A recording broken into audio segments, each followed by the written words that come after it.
Hey, Prime members, you can listen to Crime and Sports early and ad-free on Amazon Music. Download the app today. In the depths of an Atlanta forest, a clash between activists and authorities ends in tragedy. I'm Matthew Scher, and on my new podcast, We Came to the Forest, we expose the hidden truths behind a shootout that left one activist dead and countless lives forever changed. Binge all episodes of We Came to the Forest ad-free on Wondery Plus.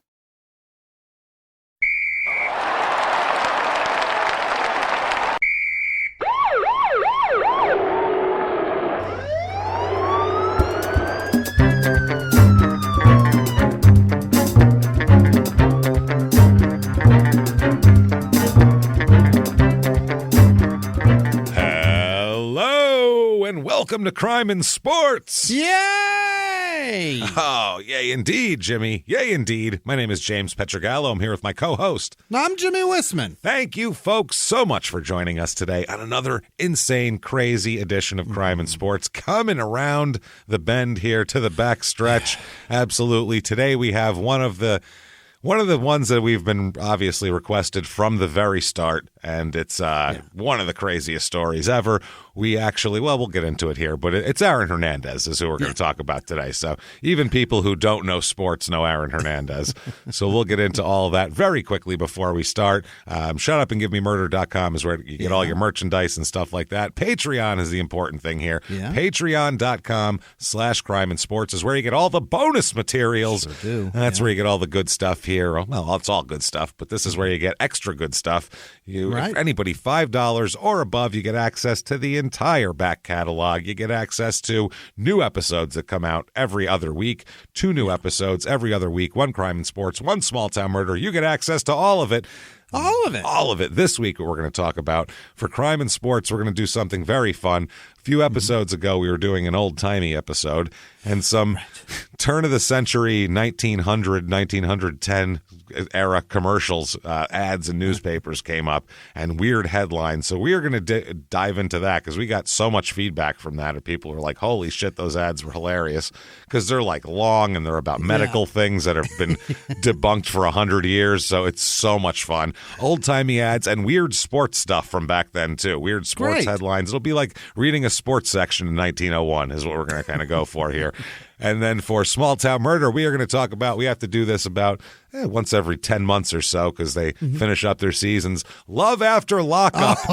We're going to review this season, the craziest season by far so far this year. And we're going to get into all of that stuff for Love After Lockup. They need to get on the fucking ball and get their shit up on Amazon right after it airs. I'm getting real fucking mad. It's real spotty. You have my money. Annoying.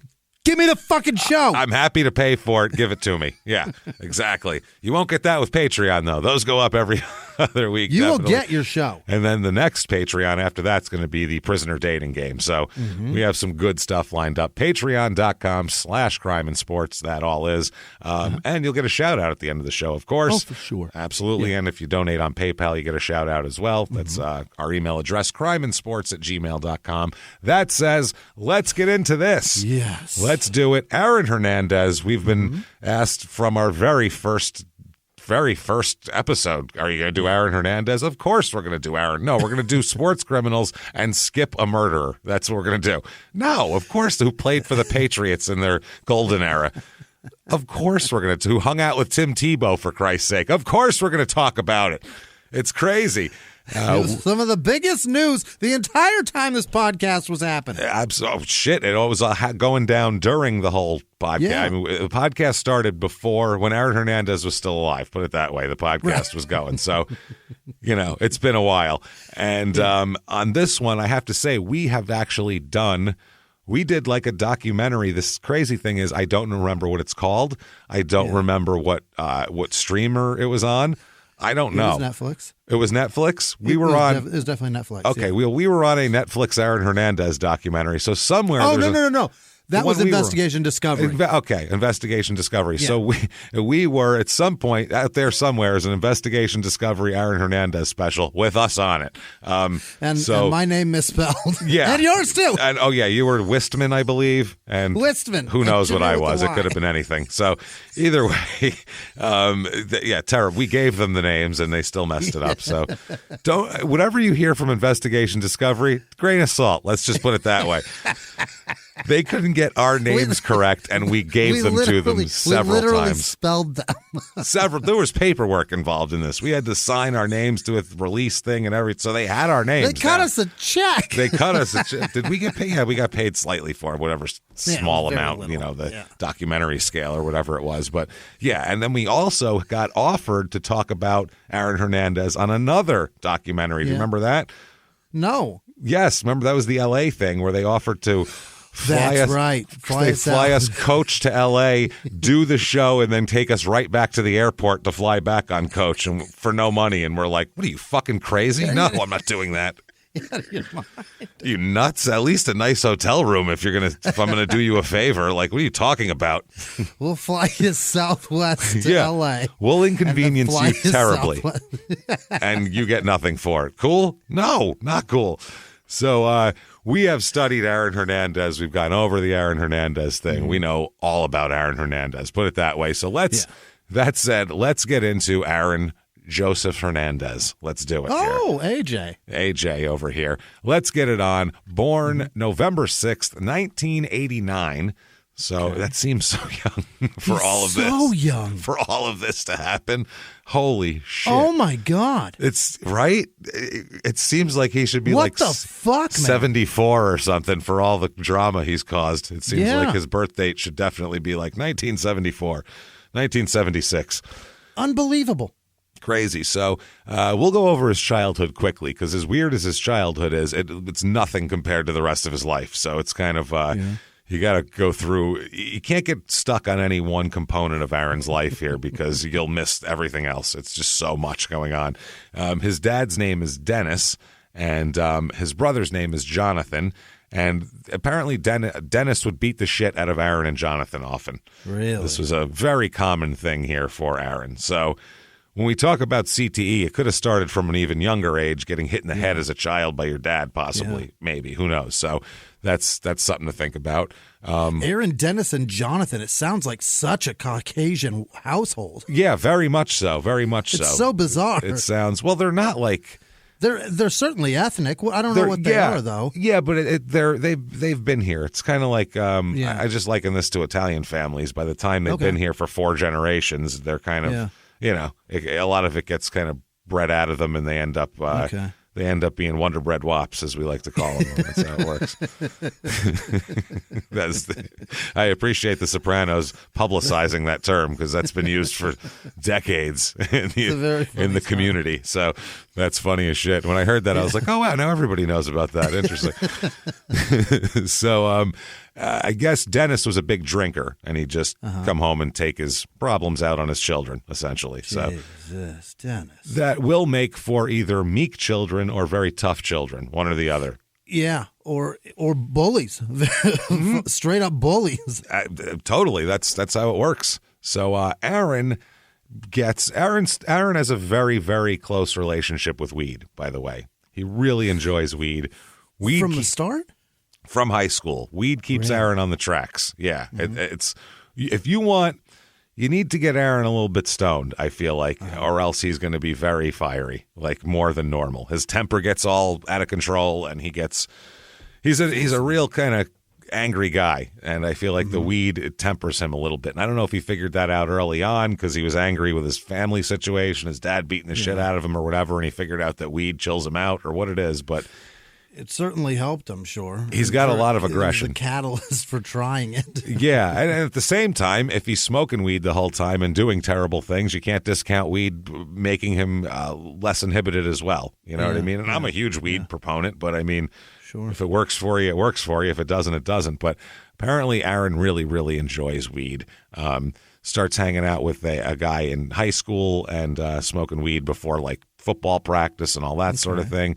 That's that Dennis Sansucci guy who He is the guy who, on one of the documentaries, he's the high school teammate, believe he's a backup quarterback, if I'm not mistaken, who says that they had a gay relationship for a long time during high school. That's I remember his that buddy. Too. Yeah. There's a whole documentary about it, and I don't know if it's true or not, but the kid, I mean, he did a whole documentary really it was espousing it. So, I mean, speaking his truth.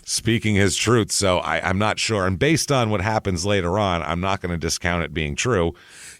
Right. And it doesn't really matter other than the fact that I think that could just add one more factor to Aaron being angry, of hiding things and not feeling like he's part of. That's got to be really difficult to be a star, be in the spotlight and being fake. And hiding that much of an aspect of who you are. Yeah. And granted, your sexuality doesn't fucking matter. It's nobody's business. Not. No. But for him, on a high school as a football team, player, in the reality of the world, it does matter in that aspect to him. And it's going to matter for his, for in marketing and in professional sports too. It's not like you don't see a lot of gay NFL players. You know what I'm saying? Right. Like the latest quarterback is in number 2 overall. They're very excited about him. Threw for over 5,000 yards last year at Baylor. And his partner, Todd, thinks that he's good. Like, you don't hear that on there. Whether it happens, there's tons of gay athletes you don't know about, but it's not marketed. Statistically, it's impossible that they're all straight. Yeah, you can't. Yeah, no, that's not a thing. It's just impossible. Plus, you can't tell me that. No, it's not. It's not a thing. It's just not. People are gay. They've been gay for years. They've hidden it. It's just how it works. So it's just wild that they all shower together. You know what I mean? And they're all naked together all the time because I'm attracted to women, and if I got to shower with the cheerleaders, it would be the happiest day of my life. Yeah. And it would be the worst day of theirs. Granted, I'm not going to rape them. No. But you don't want... You'd be leering. Right. You don't want an aroused guy checking you out. But no matter what you are. I think that's one of those things that if you're on the down low like that and you're hiding that sort of thing, you're definitely used to that. You're definitely... You think hold on. You think you can keep from getting a boner when something fucking hot is right there? If you're with that every single day, all the time, maybe probably. You can temper it if it. Yeah. If you talk to a bouncer at a strip club and see if he cares a thing about tits. Tits don't excite him. Guaranteed. He goes, I don't know. Yeah, I see a lot of tits. He doesn't care. You could bounce tits in his face. You can shake an ass in his face. He doesn't give a shit about that. He sees it every fucking day. I think it's the same thing. I think if I was a porn director, I would be rock hard every day. That's why you're not a porn director. You'd be a little too horny. But no, you get used to anything, I think. You get used to it over a period of time.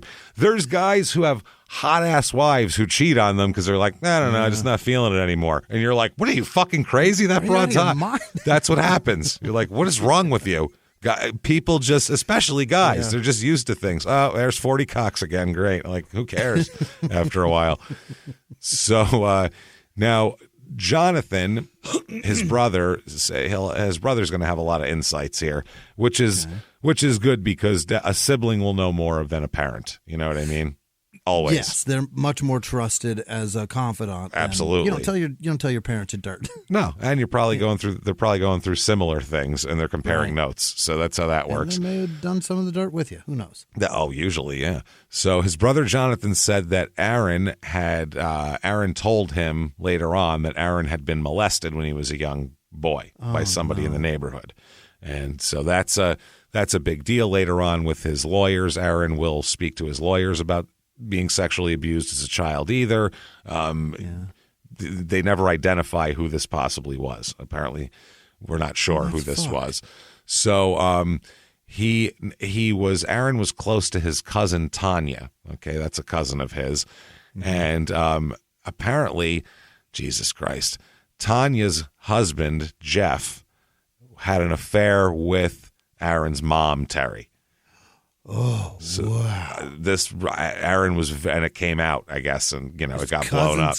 Husband banged his mom. So he was very, very upset about that also, and apparently very angry about that, very angry at his mom, very angry at everybody pretty much, except for Tanya. I don't think she was probably sad too. So I doubt he was mad at her. Why didn't you blow your husband better so he wouldn't fuck my mom? Is a weird statement to make, right? You got to commiserate with her. That's gonna make him feel like we're just trash. Like our family is. Not, it's not blood, but it's certainly not okay. I'm being molested over here. I'm not being protected. My dad's drinking, beating the shit out of me. My mom's banging my cousin's husband. This sucks. Yeah, that's a general. This sucks. When you're growing up at that time, you're going to feel like, are we going on the Jerry Springer show or not? Because, by 1999, you're like, are we going to start throwing chairs at each other on television? Fuck it at this point. That's what it would have been. But never mind that. In high school, though, he is in his senior year. He's named an All-American in high school after catching 24 touchdowns in his senior season. Yeah, he's a beast. He's a fucking monster. Is he running wide receiver? He's a tight end. He's always a tight end because he's a real stocky guy, and he doesn't have receiver speed. He has good tight end speed. Would have been a decent inside linebacker, I feel like, as well. Sure, would have been that kind of guy, decent because he's real aggressive too. He's pretty aggressive for an offensive player, which is why coaches like him. Yeah, weird that guy wound up being a murderer. Strange, right? Which, I mean, how many guys are animals on the football field and might be nice guys off the field? It happens all the time. I mean, guys who are beasts, and then off the field, he doesn't even swear. Doesn't swear on the field. That's what I'm saying. There's tons of guys like that. I mean, they play balls out. They play like killers, and they can separate that from the rest of the world. And some people, personality leaks over. So he's a high school All-American. Family life sucks. Home blows. Grace. Okay. Yeah. That's grace for Aaron because he doesn't even play a game in college before he's involved in an alleged shooting. So is that right? Yeah, we'll talk about all this, man. His innocent days are over right now in the story. Wow. It's fucking crazy. When do you think he got his first gun? Because he had them illegally forever, I think. Yeah, absolutely. Because he grew up in the worst area of Connecticut. He grew up in Bristol. Yeah. In Bristol, Connecticut, which, it sucks. It's not the worst. Like, he's from a middle-class family. That's the thing. Yeah. He's not from the projects. He's from a middle-class family where both parents worked decent, They had public school. Yeah, they had stuff. The electric wasn't getting shut off. They wasn't doing homework by candlelight or any bullshit like that, like some of the people we've talked about. Sure. Came from a background where that's not an excuse other than how fucked up his family was. Economics aren't an excuse in his case.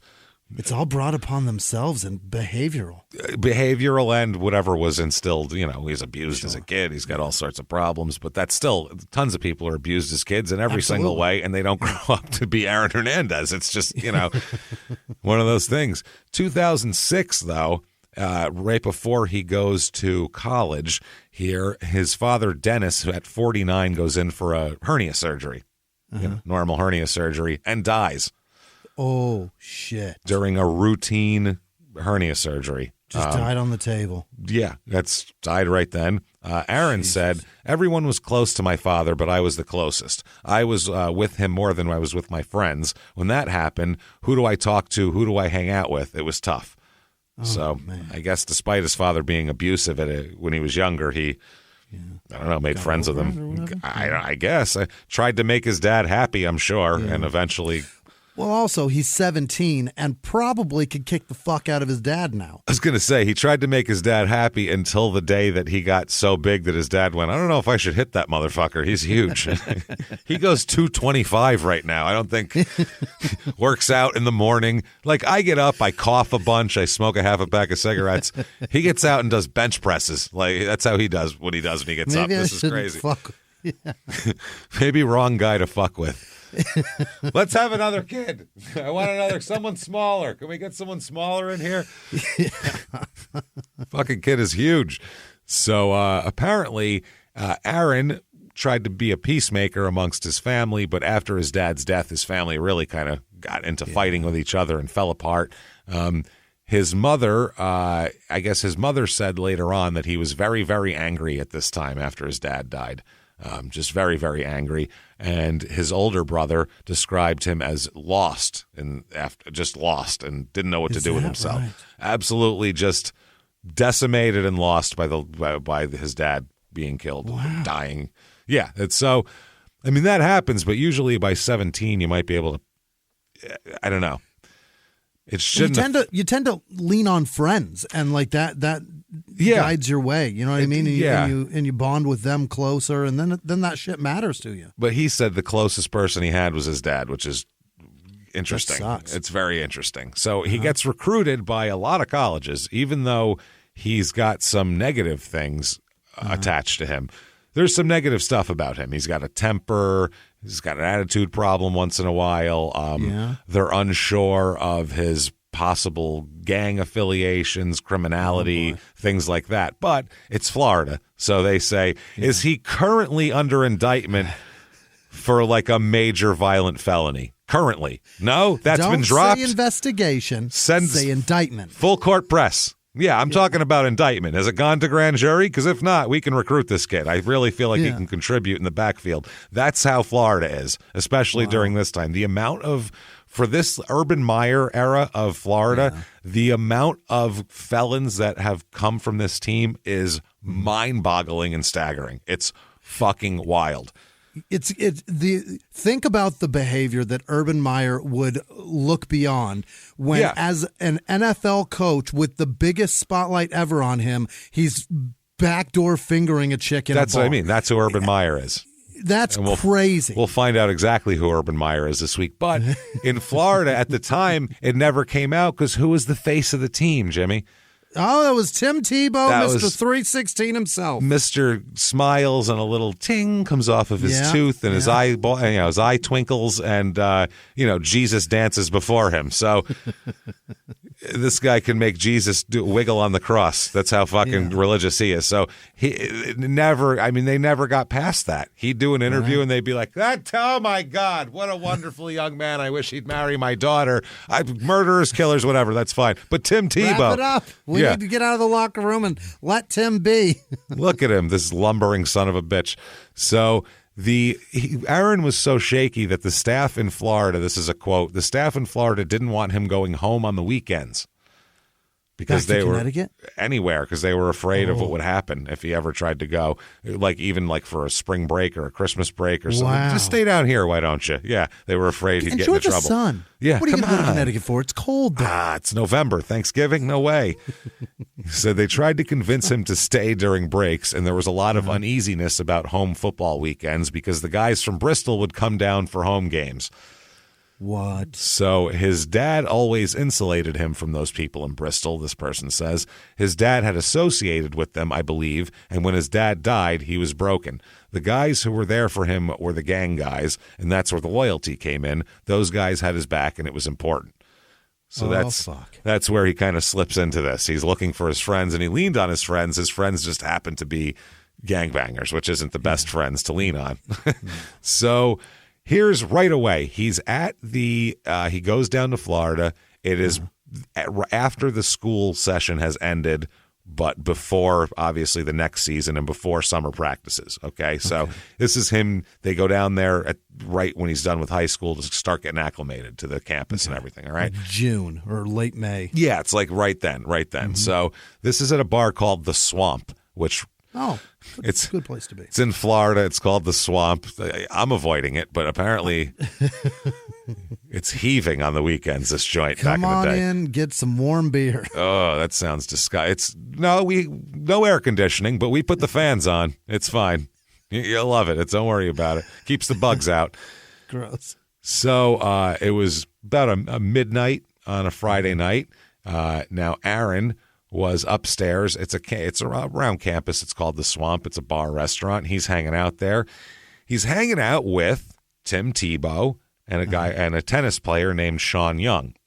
Okay, so that's the three of them: Aaron Hernandez, Sean Young, Tim Tebow, and they are drinking. Tebow and Aaron are drinking lemonade. Because they're children. Tebow can't be seen drinking alcohol in public because he's Mr. fucking sparkly, and Aaron's a child. Aaron is 18 years old. So There's a good reason for it. Yeah, you can't do this. So they're drinking, whereas Sean Young is of age and he's having a drink. No one cares what the fuck a tennis player does. You know what I mean? He could kill 3 people who would barely register that he was a tennis player. Just say local guy kills 3 people. Florida, man. In Florida, yeah, with football, the Gators, no way. They don't give a shit about that down there.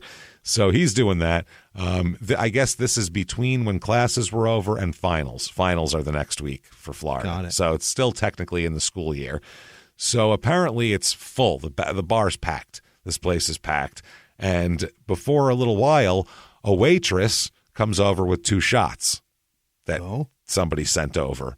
So the waitress just gives them to Aaron because she didn't know who he was. She just knew he was a football player. And Aaron, if you have to look at them, he does not look young at all. No. Aaron always looked 10 years older than he was.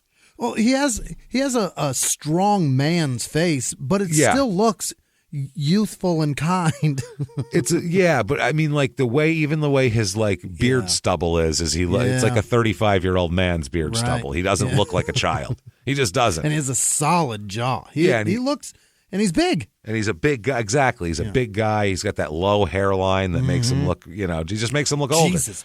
Half-inch between eyebrows and hair. Yeah, that's incredible. He has to make a path between his eyebrows and his hair. He's like, when he goes to the barber, he's like, can you make me a lane?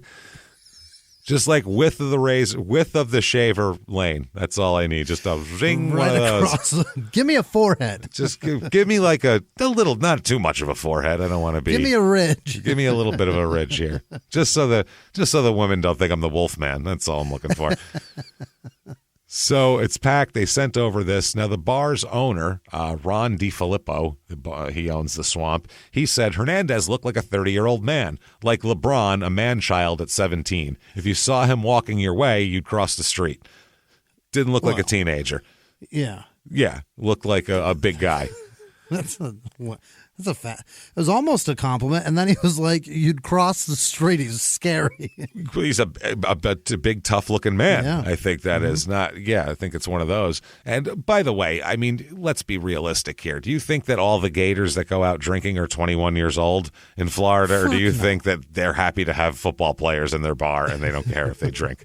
Let's be realistic here. So a guy named Tim Washington flew down. It's a friend of Aaron's to visit him in Florida. He's hanging out down there. He said that he couldn't believe how the players are treated around town. It's ridiculous. He said, if you're a Gator, you can do no wrong. I remember after a game, we went and pulled up at the liquor store. Aaron walked in and got what he wanted. I was just sitting there like, yo, you're a freshman. They know you're a freshman. How can you buy this? How can you even do this? It was just normal. We went to after parties where some of the DJs had water bottles for players when they came in because they needed to hydrate, except those bottles were full of vodka. So it was just this fun thing of you get the players in there and all that. It is 2007. No, that's what I mean. It's not like it's 1977. This whole story seems way out of place. Very recent. But Florida, really, let's be honest here. Right. What decade are they in down there? It's a mess down there. So Aaron Hernandez here around the colleges with drinking. Jesus, it's a mess. Sure. It's a fucking mess. That's what I'm saying. So Aaron, at this point, not a big drinker. He's a weed guy. Yeah. And if you're more of a weed guy, you're like, you'll drink, but you're not like, that excited to drink. So I don't need to drink much. I've already got all this. And he's a kid, so he's not really into liquor. So if you give a 17-year-old who's not a big drinker a shot, he's like, that tastes like shit. Yeah. So he just dumps it into his lemonade. He dumped the shots into his lemonade and did it that way. So an hour later, it's about 1 a.m, they go to leave, and as he makes his way toward the exit, the manager stops him and says, hey, you owe us fucking $12. He's got a bill in his hand. He says, you owe me $12. And he said, what about? Are you going to pay this or what? So now Tim Tebow and Sean Young both said that the manager, a guy named Michael Taphorn, was very aggressive toward him, which most managers are when you try to walk out on a bill.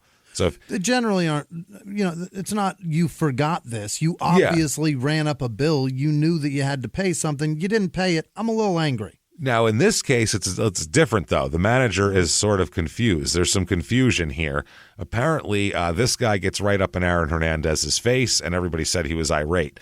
Who the hell's getting in this guy's face, number one, after he's had a couple of drinks? You get some ballsy shit. Is this guy? Yeah. Probably not as big as him, you know what I mean? I would say, or as aggressive. So he gets right in his face. I guess Tebow steps in to resolve the situation. Hey, everybody, let's just say a psalm. Pray about it. Yeah.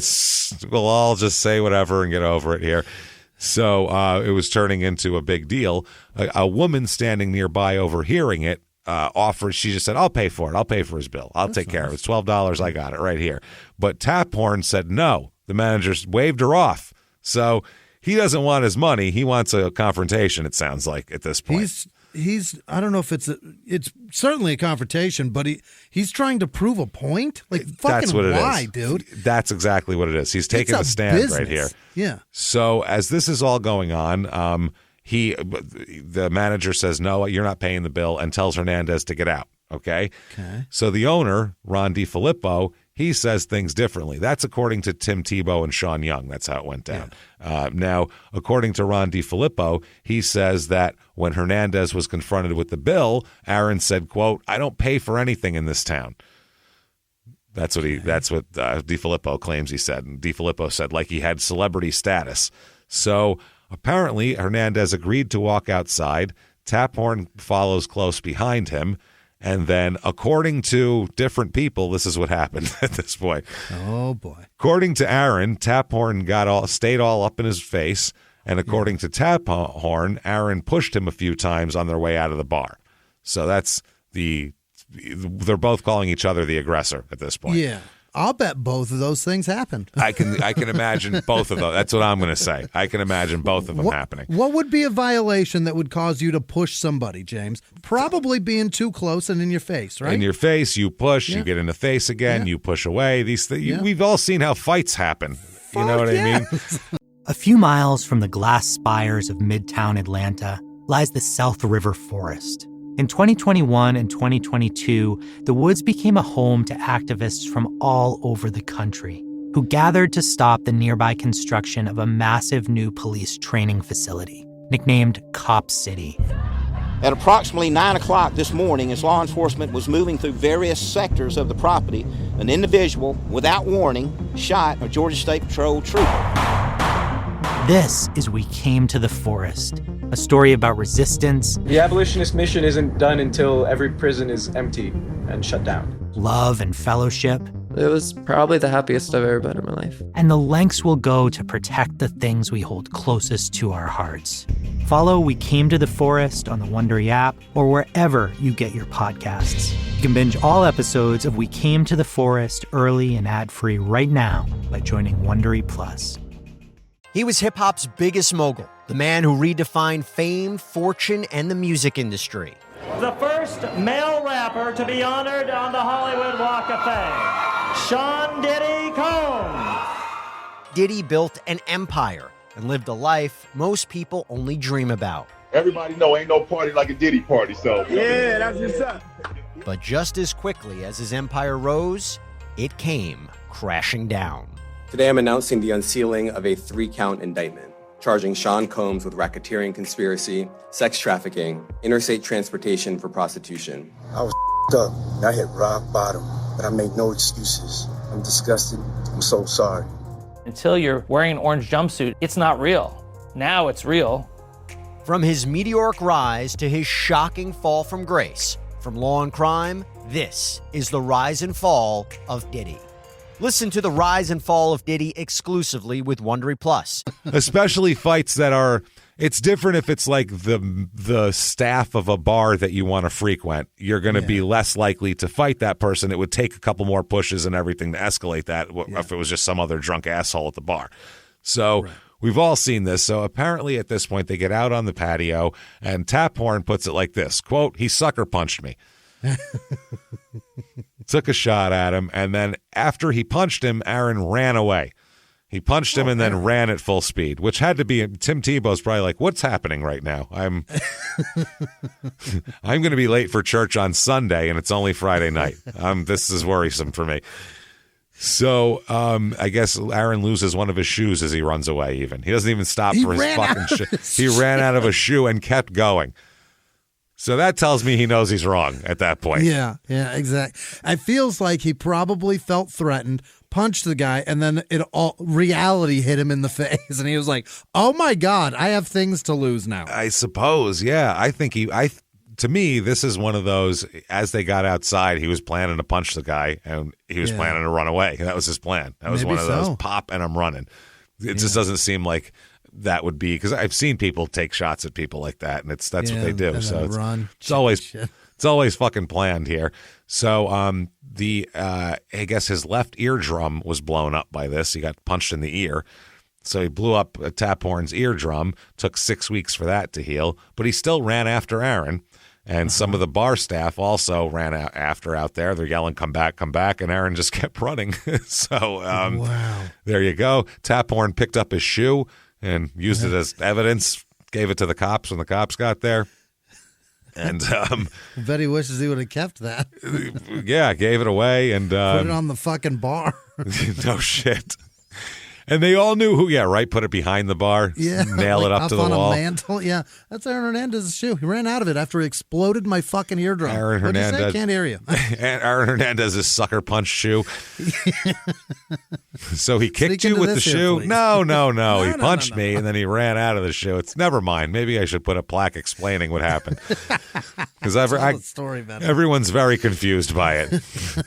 He punched me, but it's a shoe. I don't understand. And I can only half hear now.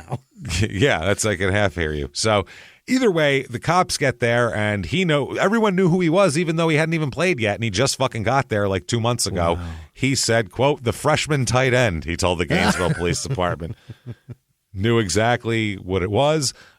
Sergeant Rowe of the Gainesville Police Department takes the manager's statement, then places a call to Tim Tebow. Sure. Tim, don't want to bother you right now. I understand you're probably deep in prayer, But, Tim, we do need to talk to you for a moment here. Yeah. They tell Tim that it would be in Aaron Hernandez's best interest to give his side of the story. Because right now we only have this guy, and he's saying...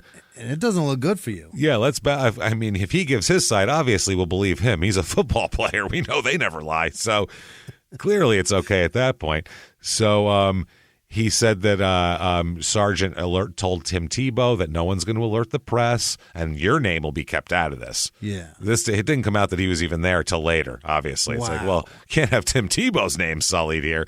So about 2 hours later, Rowe gets a call back, the sergeant. It's Hernandez, Tebow, and Young are saying that they're a few blocks away from campus, and they'll meet with you right now if you want to come meet with them. So they're all coming to talk. Yeah, Tebow rounded up Hernandez and the other witness here, Sean Young, and they go. And every time you say that, I see Lois. I know exactly who I see every time. Every time you say, I see crazy ass fucking Sean Young, who's Finkel, yeah, and also known for many, many crazy things in Hollywood. Really? Oh my God.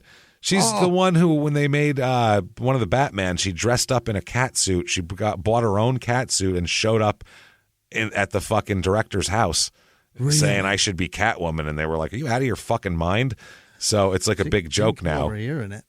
That's nuts. No, she's done a lot of crazy stuff, Sean Young. She's known as being a little wacky. I don't know if she's got problems or what, but yeah, she's definitely... I like her. I like her a lot. Haven't seen her in things in about, 30 years. True. That's why, because she's nuts and no one wants to work with her. Yeah. She's... Damn it. She's a little wacky on set from what I understand. So either way, every time I do it too, I'm like, Sean Young, fucking, I just picture this guy in a bat suit with a tennis racket, in a Catwoman suit and a tennis racket. So... Yeah.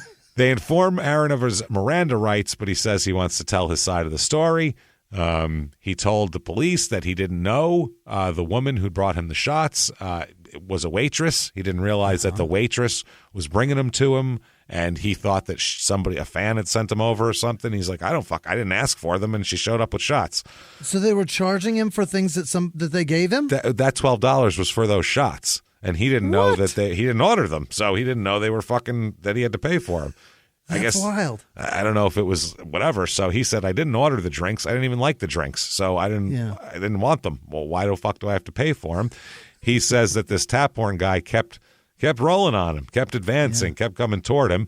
So he said that's when he called over Tebow to help to try to straighten the situation out. Then they got outside of the bar. He said just to get Taphorn out of his face, he threw a punch. because a push from a 230-pound guy isn't enough here. It wasn't working. I figured I should pop his eardrum. That usually does it. So, wow. I would be furious if that happened. Like, can you imagine if somebody wandering around a bar with like hors d'oeuvres and you like eat a couple of crab puffs and they're like, that'll be $12. What? Well, what are you talking about? She specifically apparently came over and was like, "Here's these shots for you," and he was like, "Oh, all right." Like, I don't know if she was a shot. Yeah, like if there a shot was girl more on there at one point in time, and there was only 2 Yeah, left. that's what I mean. I don't know if that's what it was. was. I don't know what it was, but he's 17, and guess what? It's on you because you didn't even fucking ID him. So, what are you talking about? It doesn't matter. Yeah. You served a minor alcohol, so then you can't try to charge him for it, too. Make it worse. Now you're not only giving them to him, now you're charging him for it, which is another charge. Why would you do that? Just go, let's call it a day, 17-year-old. You didn't just ply a child with alcohol. Now you're selling it. Yeah, that's what I mean. Now you're not just contributing to the delinquency. Yeah. Now you're doing now you're ruining your business as well and putting your liquor license in jeopardy for $12. What's $12. What's the grand prize at the end of this rainbow, Jimmy? What's the pot of gold? $12. $12 fucking dollars. Unbelievable. These people are like the people in Nathan For You that slept on top of a mountain for $11 in gas rebate. That's what these people are like to me. Like, what the fuck is wrong with you? Call it a loss, asshole. How much is the swamp struggling that you need $12? $12 from a child. I need $12 from an underage. Not even, he's 17. He's not even an adult yet. He's not even a fucking actual adult. So, either way, he says he threw a punch. Aaron gives the cop his Connecticut driver's license. He offers the cop his mom's phone number. You want to call my mom? Here that is. Just such a baby. Because which is so strange when you're getting charged for shots, calling his mom. We're in a real weird estuary of age at this moment in time. Strange gray area. So he does that. He tells Rowe that he and Tebow already called their coach, Urban Meyer, and described the incident, which how many 2 a.m. phone calls did Urban Meyer get during this period? He shouldn't even go to sleep until like 5. Well, everybody should be in by now, I would think, right? And when his phone rings, God, I hope this is a girl that wants to be fingered from behind. God, I hope so. And someone's got to have a camera. Let's get out there. So Rose said, the sergeant said he was impressed with Hernandez. He called Hernandez polite and professional, seemed to be sober, didn't seem to be fucked up or anything. So Rose said that he decided against charging him with underage drinking. Decided against. He's not going to charge him. He said this was a matter that he felt was better handled internally within the university, which is how a lot of covering up athletes bullshit happens. This show mainly happened for 7 years because they think that things can be better handled internally. And then it comes out eventually. So, and that cop probably slept fantastically, even though he was making something pretty serious disappear, because at least it's not a rave. At least there's no victim. Oh, well, that's the other problem. There's still the matter of a felony battery charge that could possibly be going against Aaron here. Yeah. But it's up to the manager whether he wants to press charges or not. Tap horn here. Yeah, because this is going to go before a jury, and we're going to have to discuss you serving alcohol to a minor. Well, yeah, and also, is this bad for business? You want to go after Gator players, and then, that's might not be good for business. So the owner, DiFilippo and Taphorn, both of them heard from the university in the next few days, obviously trying to smooth it over. They said, DiFilippo said, a couple of people who worked for Urban Meyer but never really identified themselves said, quote, it's in everybody's best interest if we reprimand the kid, get him under wraps, and let him go his own way. Then DiFilippo said a handler who worked for Urban Meyer called him and said, let this thing go. Anything you ever need for the swamp, you just give us a call. So Urban Meyer just ran Gainesville like a mob boss back then because his team was good at football, which is fucking insane. Wow. That is amazing. So Taphorn didn't end up pressing charges. He said that the only part of the deal was, he says, I won't press charges, but I would like Aaron Hernandez to come back to the bar to apologize to me. That's all I would like out of this, an apology. Hernandez said, sure, and then never did it, obviously. According to DiFilippo, though, sometime after the night of the incident, members of his staff saw Aaron drive by the swamp making shooting gestures with his finger at the people outside the swamp. Oh, my God. At the staff here. DiFilippo called the university again, and he told the school official who they gave him contact with to get this kid under wraps. He's scaring my staff. He's acting like a fucking maniac. He's doing finger guns. He's either a 70s vacuum car salesman or a murderer. Or a fucking menace to this town. He has, I reiterate, he has not played a fucking game yet.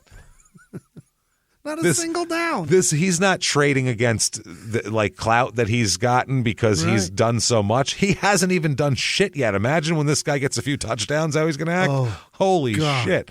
So the 2007 Gators, they go 9-4, which is not great for the Gators in this period at all. They finished 20th in the country. Wow. Which 13th in the AP poll. They go to the Capital One Bowl. Yes. And they lose to Michigan 41-35. So a complete bust of a season, essentially. Sure, the bowl loss, not a great record. Tim Tebow's the starting quarterback. You know who his backup is? I don't. Cam Newton. Is that right? Cam Newton was here for years before he went to Auburn. Absolutely. Is that right? Yeah, he never got any playing time. That's why he transferred. Fascinating. Yep, Cam Newton. Cam Newton was 5 for 10 that season, so barely played. And Tebow played most of the time here. And that's the team. End of September 2007. Okay. Aaron, they lose 20-17 to the Auburn Tigers that day. And Aaron played in the game, wanted to go out and have a good time. What are we doing here? So he goes to a place called Venue. It's a newer club in the area, but the football players dig it, and it's one of those one-name douche clubs, one-word name. Venue. It had previously been some other club and some other club before that, and it's one of those places that just changes all the time. Something gets hot for 2 years, then it's lame, it closes down, someplace new opens. And that's also a word that got buzz somehow. You know what I mean? Yeah. This is 2007. It back then that word wasn't used like it is today. It's like the word content. Like content wasn't a word until fucking now. No, content was what was inside of a box. What are the contents of that box? That was content. Content wasn't stuff that people put 80 hours a week of work into and give to you for free, because that's what content means now. Who's sweating profusely and not charging for this? That's content. Whereas back in the day, it would definitely be shipped content. They'll stop using that word as soon as a fucking nightclub in Miami uses it. Yeah, call it content. And you just go in there, and it's a bunch of people attempting to, a bunch of microphones set up. Content or content? Who gives a fuck? Who cares, man? It sounds awful either way. Cool. This place wasn't even called The Venue. It's just Venue. It's called Venue. Venue. It's one of those. So dumb. So, they came in all the time. Everybody's always in there and everything like that. Aaron Hernandez likes to hang out there a lot, do his thing. Then when they would close, everybody would hang out in the parking lot outside, which, as you can imagine, a bunch of people who had just been drinking for hours on the inside now released into the wild in a large group. Yep. There's fights, there's craziness. Yeah. How many stories have we had of athletes that are in bar parking lots? Like hundreds so far. Yeah, as soon as you're good and drunk and don't want people around you, you take the party to the parking lot. Yeah. It's so weird. Here's a tip. You don't want to get into shit? Leave an hour before closing time. Right. You won't run into anybody. It's great. You just walk out and you leave, and you don't have to get in fights on the way to your fucking car or ride or whatever the shit. And the other thing is the cops aren't looking near as hard at 1 a.m. as they are at 2 a.m. No, they're all gathered. They gather up at 1:30 to wait for 2. Sneak out ahead of the curve, assholes. What are you doing? They're in the parking lot of the police station, figuring out who's going to be in what area. Yes, at 1, they're all deciding who's going to park and wait for the drunks where. That's when you get out. That's when you drive right by them when they're all grouped up. Wave at them. They won't be looking for you. Your lights could be off. They don't know. They don't care. They don't fucking care. They got to know where they're going to be posted up to arrest football players for beating up women, probably. So A former Gator named Reggie Nelson is back in town this night, and he is on the Jacksonville Jaguars now. He was their first pick in the draft that year, so returning hero, conquering hero. He's hot shit. So he comes down from Jacksonville, and he's in the VIP booth and all that kind of shit. Also, Chris Harris is there, who'd been drafted by the Chicago Bears in 2005. He's a former after that. He's a former Florida player as well. He's there, and also the Pouncey brothers are there. Both of them? Mike and Marquise Pouncey. Yeah, they're Oh both my here. God. Both Pouncey brothers are here. Jesus fuck. Those guys are vicious. They're huge. They're just giant offensive linemen. Like those. You don't fuck with a pair of offensive lineman brothers. They will sumo you away from them. So, if you don't remember who he is, when Myles Garrett whacked the quarterback of the Steelers in the head with his own helmet, a Pouncey brother leveled him. Yeah, they're Myles tough Garrett guys. is enormous. They're really tough guys, the Pounceys. They're known for it. They're known for being not people to trifle with. And there's a bunch of other players there and less famous people and all that sort of thing. So there's a bouncer there who said that Nelson Nelson hadn't been there for a while because he's playing for an NFL team now. But this bouncer said that he knew the Pounceys, who were there all the time, and he said the Pounceys were always looking for a fight. Always. They love it. That's a terrible situation to put a bouncer into. Here's these two enormous guys who they love to have in the club who always want to start fights that you have to then try to get in the middle of. Thanks. Their last name is literally Pouncey. They Pouncey pounce on your ass. folks. Yeah. So they're always looking for a fight. A local guy named Justin Glass was at venue as well. Not a football player, just some guy from Gainesville. Oh, shit. Just a Florida man. Just some Florida guy here. He brought a couple friends with him, a Randall Kaysen and another guy named Corey Smith, who they call Squirt. He's a little bit older of a guy. Squirt isn't like these guys. The guys he's with, Randall Kaysen and Justin Glass, they kind of hustle a little bit here and there. They have some stuff going on. Squirt he's got a job. He's got 2 kids. He's like a 9-to-5-er. Doesn't do any of this shit. Isn't a street guy. He just kind of got talked into going out tonight type of deal. So he's Squirt. Well, they're saying that Squirt's been trying to keep Justin Glass off the streets, basically, trying to keep him from fucking getting into shit and getting in trouble. So he's hanging out with him, trying to give him a good influence is what it is. So Kaysen and Glass apparently, though, were looking for trouble after a couple of drinks. They didn't want to. They were looking for trouble. Squirt was trying to tell him to chill out, calm down, be cool, and they were like, "Man, fuck you." They didn't want to hear that shit. Shut up, Squirt. So, according to Randall Kaysen here, there is an incident that took place the previous week when Kaysen's brother got into a fight with several Florida football players. Now, Kaysen is here, and there's a bunch of football players again, so he starts talking shit. People are talking shit back and forth. Apparently, a football player reached out and tried to grab a chain that Kaysen was wearing around his neck, but it didn't break. It was a thick chain, didn't break.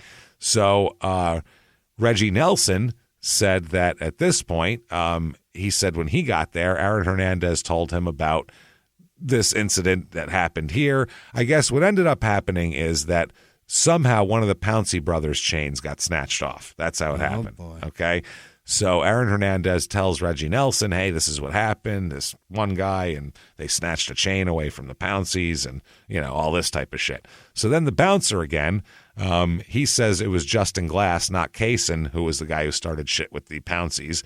And the bouncer said that one of the twins approached Glass and said, I want my motherfucking chain, which seems like, that's a serious request at that point. Here it is. Yeah, I found it. What's it look like? I'll get you a different one that looks just like it. I'll make you one. I'll start smelting. Calm down. It's okay. What do you got? I'll start drinking Goldschlager until I shit one. How's that? I'm going to head out to the mountains to fucking mine this shit for you. Glass instead said, what chain? I ain't got no damn chain, is his response. Oh, boy. At that point, I guess the club security escorted the Pouncey twins out of the club, and they also kick out Glass.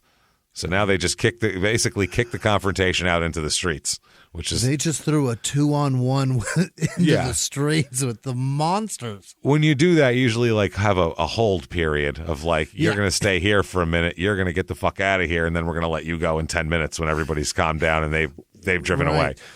I was a bouncer. That's what you do. And we'll watch the car until the brake lights are gone, and then you two can leave. And then you can go. Otherwise, you're just going to have a fight in the front now that you have to break up. So that's terrible.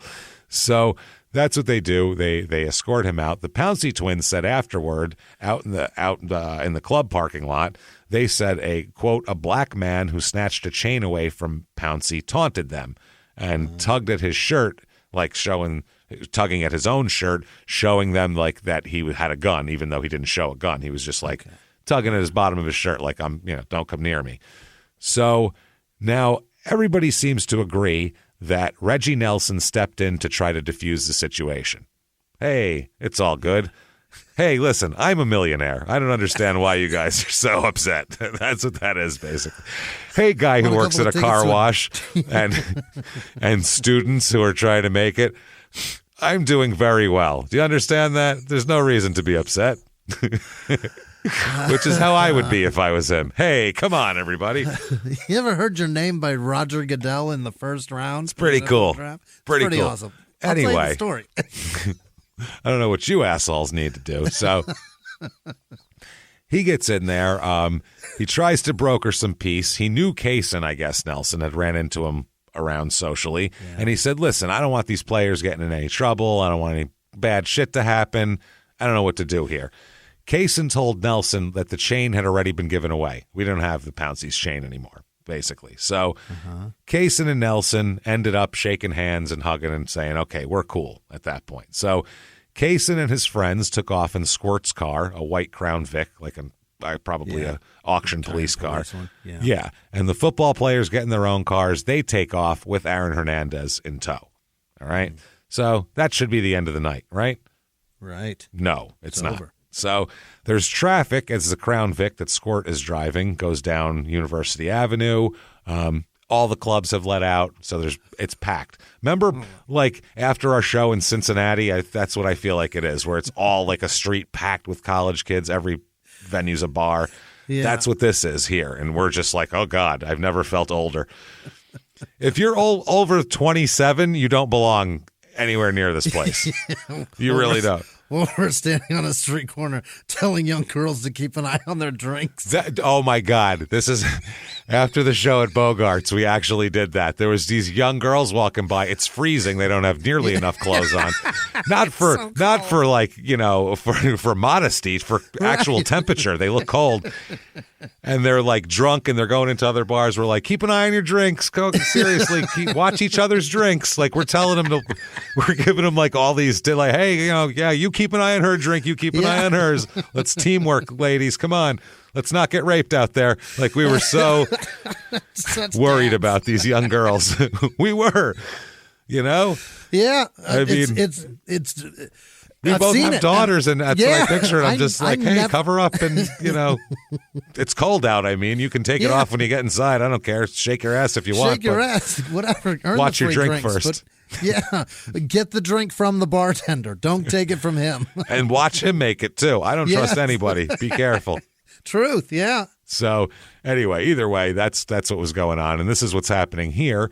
The three guys in the Crown Vic, they were headed to see a couple of women. So, hey, end of the night nicely. Yeah.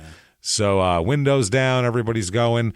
The opposite corner of where they are, there was a kind of part of the Florida campus. Glass is driving the Crown Vic of Squirt's car. He has a gun with him, a 9mm Taurus, that had been stolen from the Jacksonville Sheriff's Office.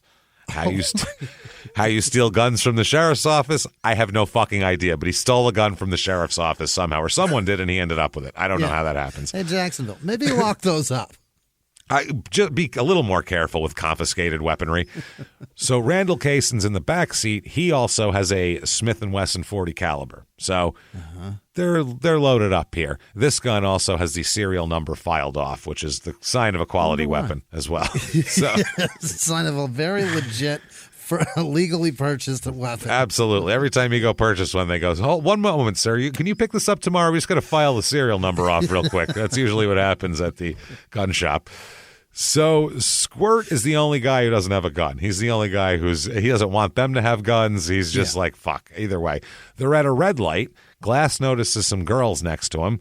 He points them out. Hey, check this out. There's girls, blah, blah, blah. He also sees, Kaysen looks over and sees Reggie Nelson's Tahoe a few cars behind them. So he thinks, oh, these motherfuckers are looking for us. They're back for more. They're following us. They're back for more beef. So he says that. They're following us. The light's red. It's bumper-to-bumper traffic. There's nothing you can do about it. It's not like you can pull away and peel off. So, I mean, they're stuck there. So he noticed two men on the sidewalk, Kaysen said later on. He said he noticed Reggie Nelson and Aaron Hernandez on the sidewalk. So Kaysen claims that Hernandez walked up to the Crown Vic and looked inside in the car. Then he says Kaysen raised up his hand, shoved a gun through the window, and fired it. Oh, boy. Kaysen said he yelled. Blood was all over the fucking place. Oh, Jesus. And, of course, out of the car, who gets shot out of these three, obviously? It's got to be Squirt. Of course it's Squirt. Going, hey, guys, young fellas, let's calm down as he's shot in the face. That's how this goes. Oh, my God. It's always that guy. It's never the asshole. It's always the guy who's like, come on, guys, let's relax here. So he does that. Squirt slumps forward. Glass yells out that he's been hit in the arm. Glass jumps out of the car, and Kaysen jumps out after him. He's got his gun in his hand. He's running down the street. Kaysen had been, he had a bottle of beer in his lap. That goes spilling everywhere. Kaysen's yelling, "You killed my friend." They're all fucking running. They said that Hernandez was already far away. He was running through a Holiday Inn parking lot by now toward a McDonald's. Nelson also appeared to have fled, but Kaysen could see the Tahoe heading northbound on another street. So someone else must have taken the driver's seat.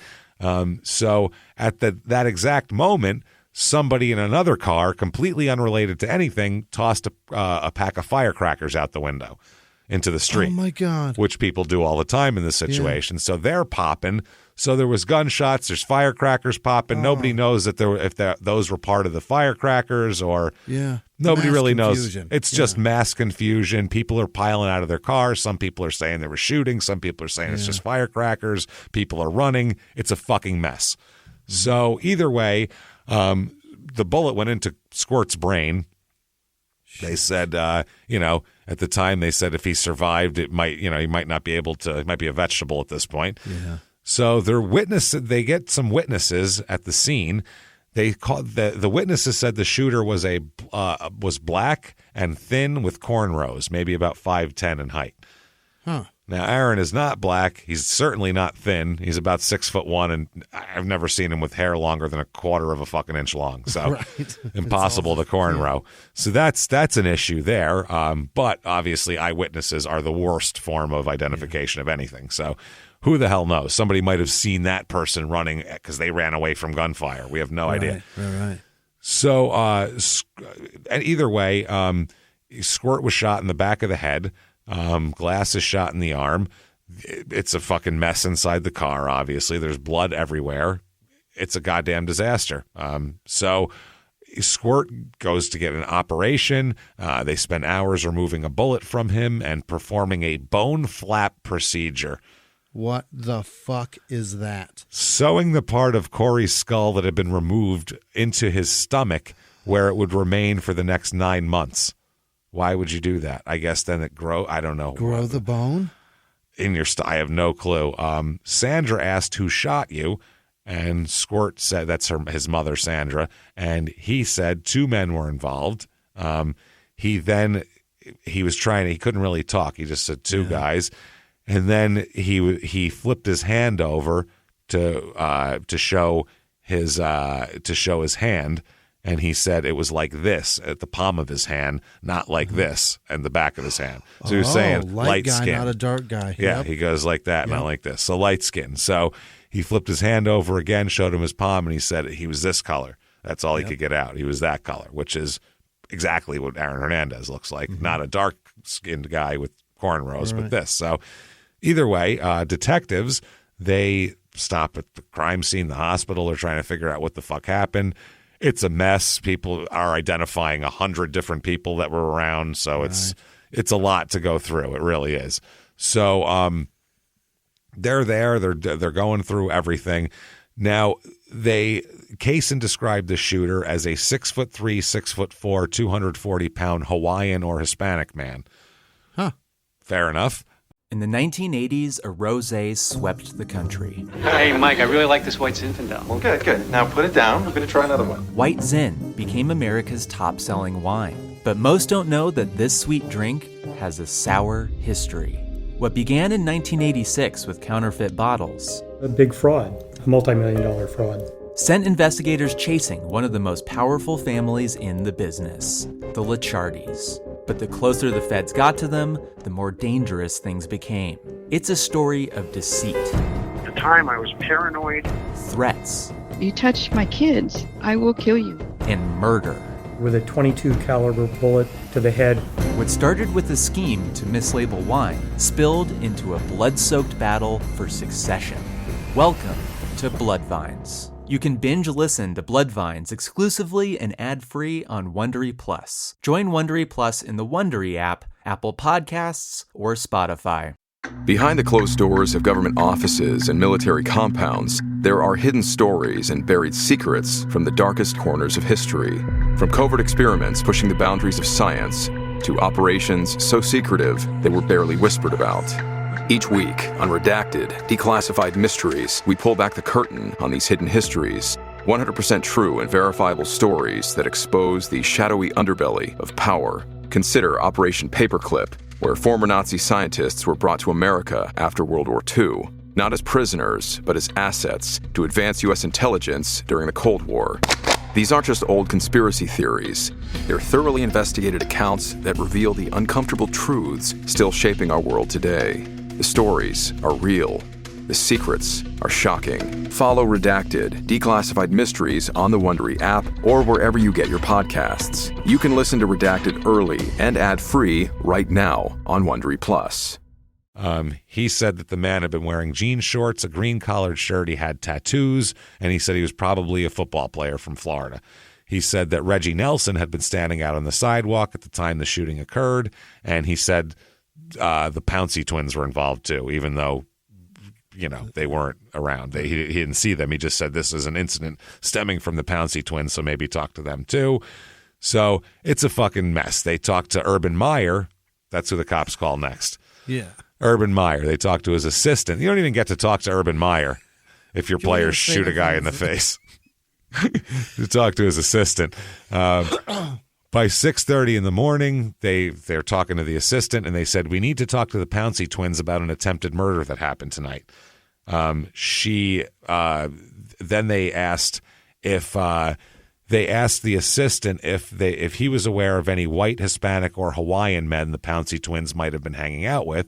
And the assistant gave the detective the name of maybe Aaron Hernandez. That's the only light-skinned guy I can think of. So more phone calls go back and forth. The assistant said, you know, he's going to pick up Urban Meyer. He'll get back to you. We'll set up an interview with the Pounceys for you. This is all arranged very nicely. They basically have to track these people down to try to get this interview with the Pounceys. And they're like, listen, we have to figure all this shit out. They had to go through the university to find out about Aaron Hernandez. This is all shit that should have been done in like an hour, and it's taking seconds, 2 days. If you've ever seen the first 48, you want to progress through this shit quickly. They asked if they could get a picture of Aaron Hernandez. Do you have a picture of him? And all this type of shit. So either way, Kaysen, they said, the Gainesville Police Department said Kaysen is a suspected gangbanger. He said Justin Glass was a wannabe gangbanger, and he said that Corey Smith Squirt was a civilian. That's the not a gangbanger, is what the Gainesville Police Department said. They said that Kaysen was the only one saying Hernandez was involved. The shooter, according to every other uninvolved witness, was a black male, 5'8" with cornrows. Hernandez looks nothing like that. He's a very big guy. We knew that Kaysen had a credibility problem right off the bat. So they showed a picture. They showed Kaysen a photo lineup of 6 people, including Hernandez. He points Hernandez out, and so they want to question him. They they're questioning everybody, basically, trying to figure out how to get to Pouncey and Hernandez. But it's 2 days later, they're still trying to get Pouncey and Hernandez in there to talk to them. They said that the cops even said they can have lawyers. That's no problem. But the amount of time it took them to respond, this is really a serious case, a shooting where someone was supposed to die. Thank God he didn't. But in my eyes, a 4.5-hour response time was pretty extraordinary and unacceptable. Truly. They all had to get Urban Meyer wanted to hear the story first, get their story straight together. Let's be fucking honest here. What are we talking about? Yeah. That's what happens with this shit, How allegedly. bad's this going to look on my school? Yeah, absolutely. Am I going to get fired for this? So the cops also said cops who were football fans knew that the Pounceys were promising, but I remember them talking about how soft they were physically, saying wait till the strength coaches get a hold of them. They were big guys in stature, but soft. Hernandez, on the other hand, was a physical specimen even at 17. So they get the Pounceys in there and Aaron Hernandez all placed in separate interview rooms here. So they get him in there.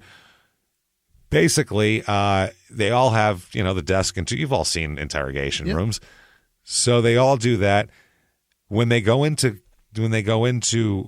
talk to Hernandez, the police detective says, I was a little frustrated to walk in and see him sleeping. That's a bad sign. Sure is. It's like a corny trope at this point, but that's the homicide detectives say your first sign that your guy is guilty is if they're sleeping in the interrogation room, period. Yeah. Innocent people don't get comfortable in an interrogation room. They pace, they fucking look out the window, they bang on the door. What the fuck? And I get that they don't want to be in there because they know they don't belong in there. Guilty Aaron people go, looks like this is the last time I'm ever leaving. They're just comfortable. This is the most comfortable room I'll ever be in my life, probably. No one's trying to stick anything in my butt, so probably.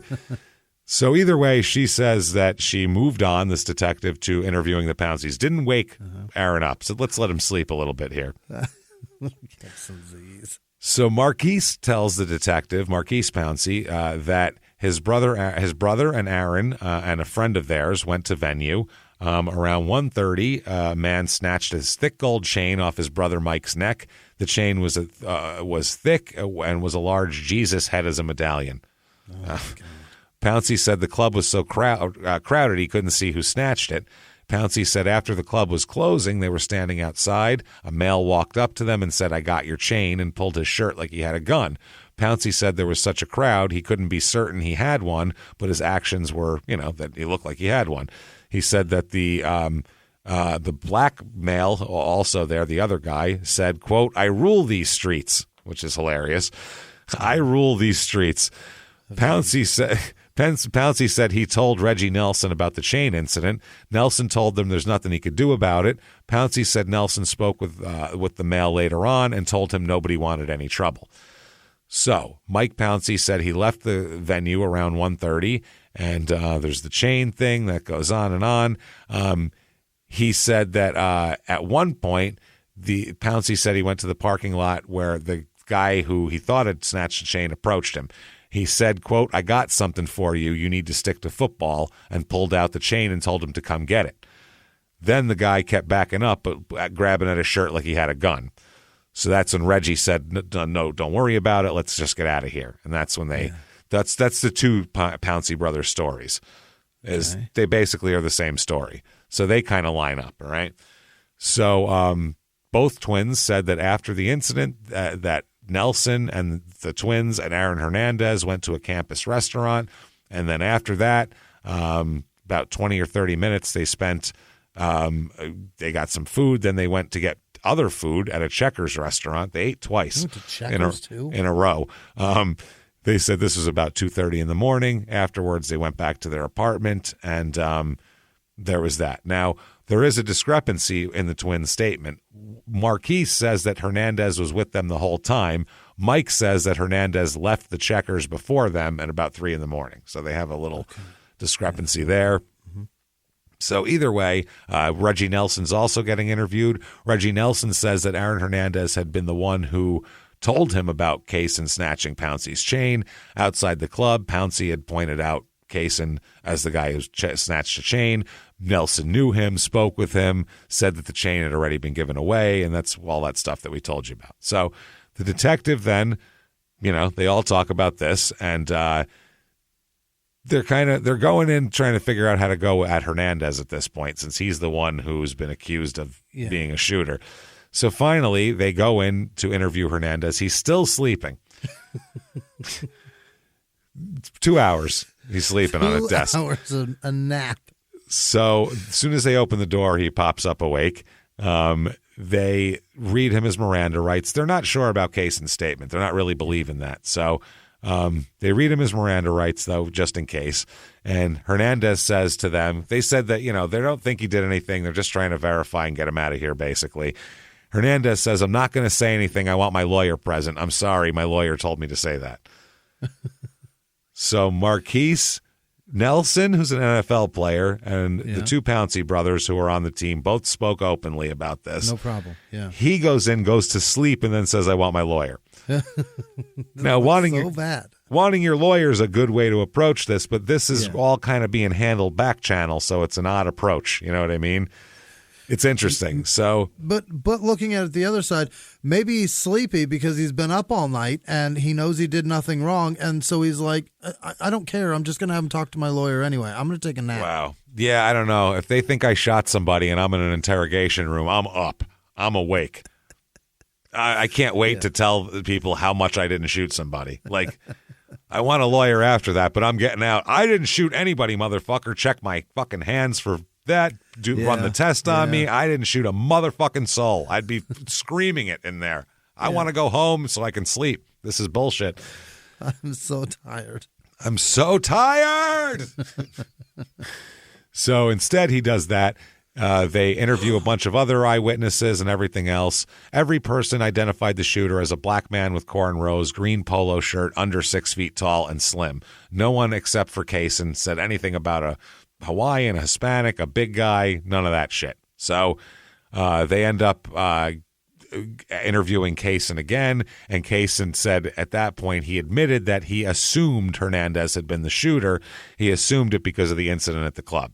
He said he hadn't seen who the shooter was in reality. He just assumed it was Aaron Hernandez.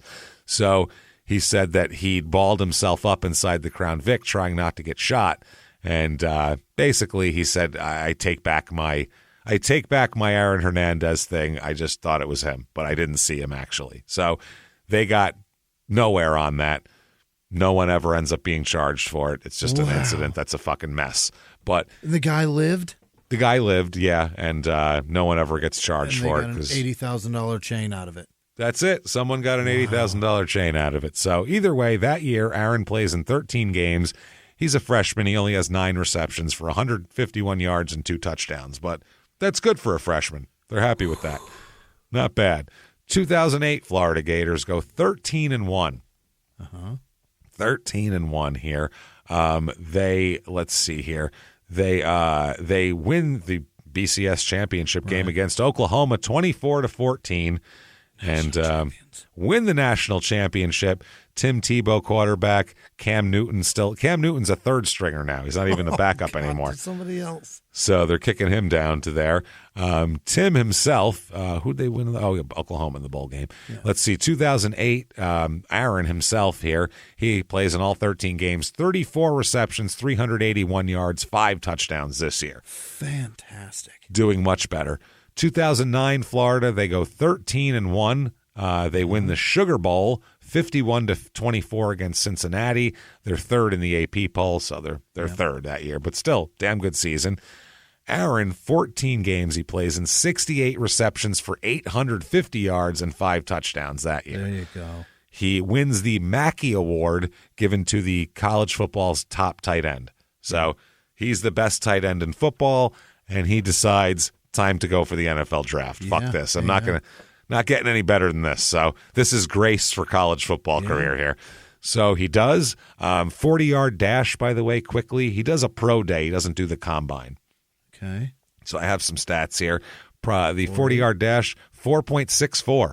Wow. Pretty good for a big tight end like that. That's fast as shit. Fast. He'd be a great linebacker, I'm telling you. Shit, yeah. Let's see here. He ran, in the 40-yard dash, he ran 17.63 miles an hour. My God. Not bad, right? That's pretty cool. His vertical leap, 33 inches, which is... Shit. He can dunk, man. That's not bad at all. 245 pounds. Not bad. Straight up athlete. Great athlete. And by the way, I found they have tight end success factors, and they have several of them. Faster than a 4.75 40-yard dash. Broad jump 110 inches or more. He broad jumped 111 inches. So he gets that. His dash time was lower, and vertical leap 32 inches or higher, which he's involved in. Wow. And 6'2" inches or taller, which he's about 6'2". So that's fine. Not bad. He's it, man. He's the guy they're looking for. Only problem is rumors are flying huge about him because all the shit that gets pushed under the rug at college, the scouts know about all that shit. Every last one. They know, these teams, this is a multi-million-dollar investment. They send investigators there to talk to everybody. Some waitress at some bar, they talk to her, and they go, is that guy an asshole? Is he pinching people's asses? Is he starting fights? Right. They want to know. They'll still draft the guy, but they want to know what they're drafting. So they said there's a lot of rumors about his gang activities. According to Ian Rappaport, the guy for the Boston Herald, he says that he called Hernandez probably the most talented guy in the draft, but there was obvious questions going on. One was, is he in a gang? That was an obvious, legitimate concern. Did he have gang ties? What was his off-the-field life like? He definitely got into some trouble at Florida, and drug use was another part of it. He failed a couple drug tests in Florida. Florida said 1. The Patriots said 1. I was told it was 4. That's not good. 4. Jesus Christ. One of the guys around this said, quote, he failed a ton of drug tests. But look, 75% of the NFL smokes weed. The big thing is the guy going to be able to pass a drug test when he's in the pros? In other words, is he so stupid that he smokes weed when he knows he's not supposed to? Right. Or because they test him at the beginning of the year, then do whatever you want. So, or is it the other thing? You know what I mean? Is he a dumb shit? So he said there's probably a dozen guys in every draft who have gang ties. It's not uncommon. Sometimes it's serious. Other times it's friends they're loyal to and they can separate and compartmentalize. Aaron's background wasn't completely bizarre, but it was enough to knock him down some in the draft. We'll talk about that. His Wonderlic score, which is, we've talked about this before. If you don't know what the Wonderlic is, it's a test that they give the guys. It's 50 questions. You have to do it in a certain amount of time, and it's kind of everyday stuff, logic stuff. It's kind of like an IQ test for not IQ, not abstract things, but like real shit, like technical shit, making change at this time. Quick critical thinking is what it is, which for a quarterback or a middle linebacker is very important. Shows you like 5 pulleys. One, they show you the direction one turns, and then you got to figure out which way another one turns. Yeah, it's like an IQ test, but practical almost. So he scores a 17 on this out of 50. That's not good. Which is not great. Just to give you a quick thing, here's some guys lately. Jesus, Lamar Jackson had a 13. Holy shit. Is that right? A 13. God damn it. Baker Mayfield had a 25. He doesn't seem that bright either. Josh Allen had a 37. He was apparently pretty smart. Genius, that kid. What was it? Fitzpatrick got the 50. The guy years ago who went to Harvard with the big beard. Ryan Fitzpatrick. Ryan Fitzpatrick. Yeah. Running backs. Usually the quarterbacks you want high. Running backs you don't care at all. Fullbacks usually have good scores too for some reason. I noticed that. Here's a couple of fullbacks. They don't get hit a lot. They lead with their head, for Christ's sake. They block like crazy. But they only do it like 3 times a game, where the running back does it fucking 38 times. No, the fullback has to block on every damn down. A lot of times the running back is a halfback will be just going out on a pass pattern if it's one of those or something. But the fullbacks, they seem to be smarter offensive linemen. Wide receivers, they range here. Here's a couple guys with 15. Dante Pettis had a 32. That's not bad.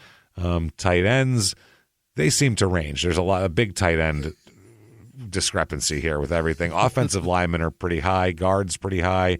Centers are very high because they have a lot to do.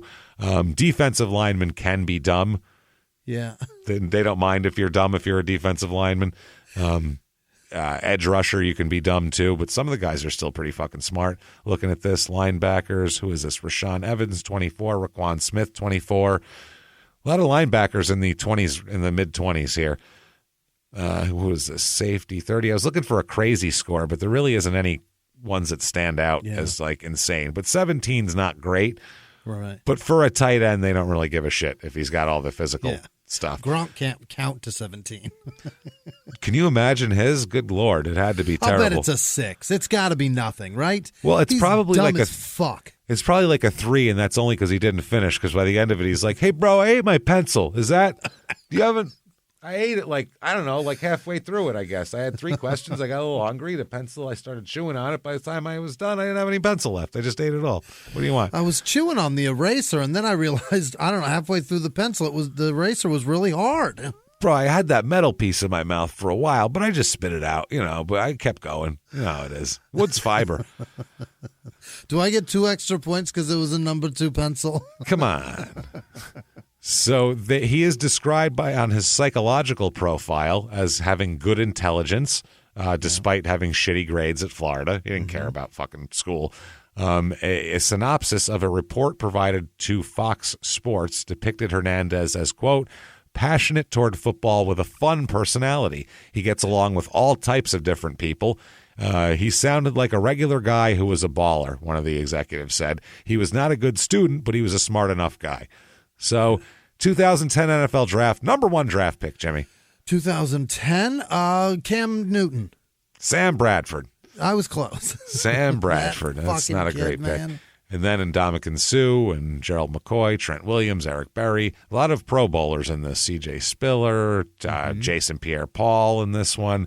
Pouncey, Marquise Pouncey, number 18 overall as well. Des Bryant to the Cowboys. Demaryius Thomas to the Broncos. Hell yeah. It's a lot of Devin McCourty to the Patriots. A lot of decent players in this one. Second round, Dexter McCluster. Gronkowski goes in the second round. Is that right? Yeah, so the Patriots picked Gronk and Hernandez in this draft. The same draft. Same draft, 2 rounds apart, as we'll talk about here. Wow. Then in the 4th round, a 3rd round, Jimmy Graham goes as well. So this was chock full of tight end talent, this draft here. So, great tight ends. Yeah, you can get 2 really good tight ends in the 2nd and 3rd round, which isn't bad at all. Then in the 4th round, finally here, Jesus Christ, at pick 113 in the 4th round, the New England Patriots select Aaron Hernandez. So there you go. Not too high, not too low. Why so low, though? He was expected to go so much higher based on his physical ability. Well, they believed it was largely from failed drug tests, and some NFL teams were advised that he may have developed a substance abuse problem during college, and they should kind of lay off him. So between that and the gangs, some of the teams just backed off. He ends up with a entry-level deal, 4 years at $2,378,000. That's what he gets for a total. boy from Bristol. That's fantastic. That's our $1,000, $2,378,000, $200,000 signing bonus. Average salary $594,500. And he's going back to New England. This is fucking enormous for him. That's a problem. Yeah, he would have been much better if he was like just Kansas City drafted him or Seattle or somebody like that. Going back to New England and be able to hang out with his friends is not good for him at all. We always have one of the crime and sports rules is don't go home. Right. This is why. Not good. So 2010, he comes on to New England. We all know who was on that team, Tom Brady. And this was in the middle of their dry run because we always talk about them like they were a continuing dynasty for like 20 years when it's not like that, actually. If you look at what happened, they won a bunch of Super Bowls till 2005. Then from 2005, they didn't win another one till 2015.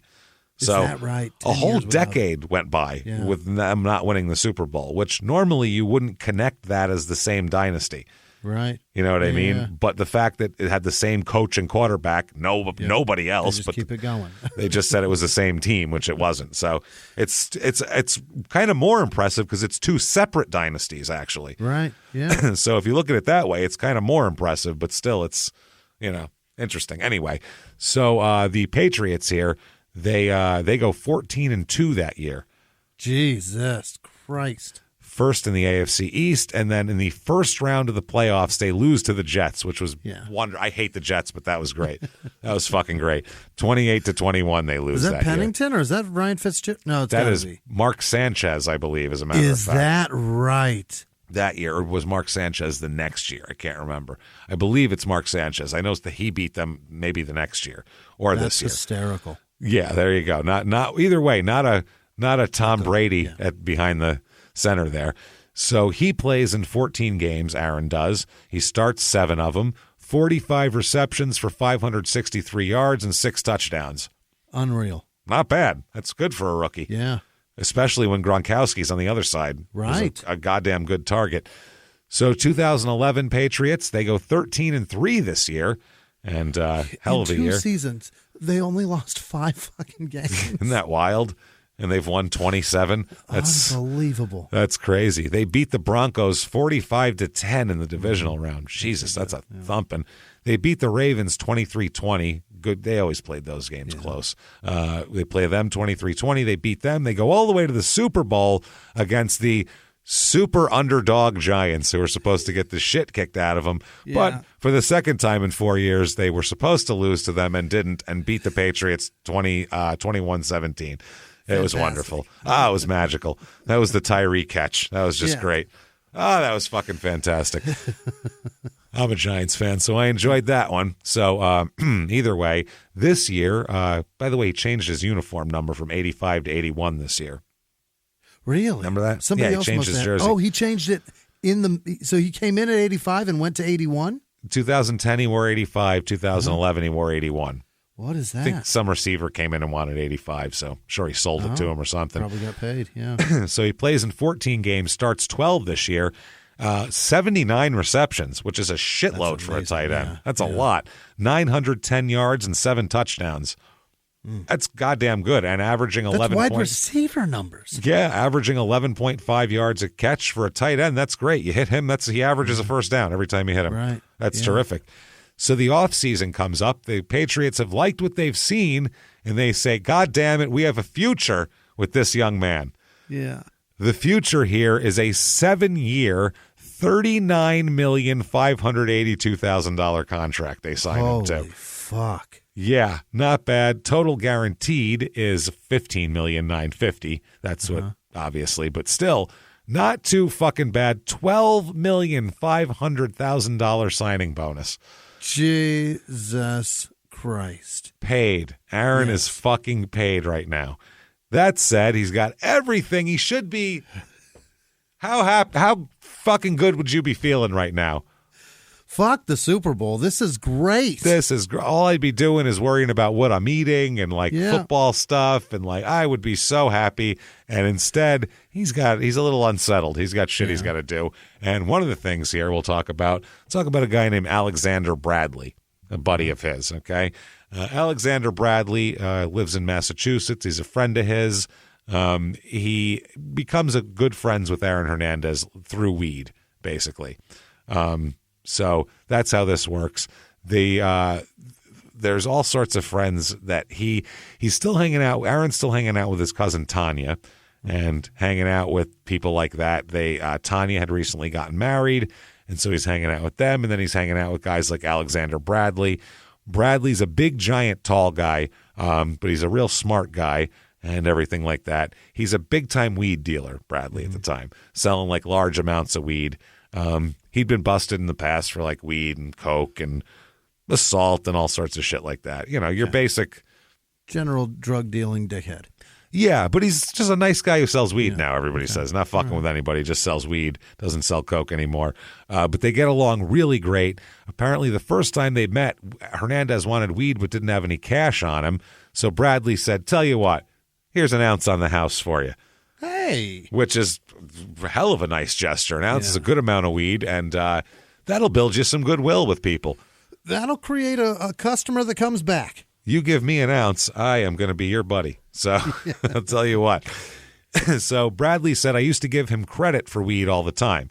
Said he had cash on him. He didn't have much money before he got drafted. I loaned him money. I wound up getting into it with my girl over hanging out with him so much. I wasn't around as much. She was like, if you want to hang out with your boy, hang out with your boy, but this isn't going to work with us. Jesus Christ.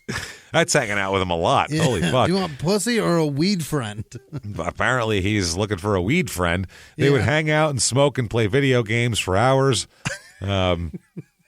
He's a child. They're just hanging out.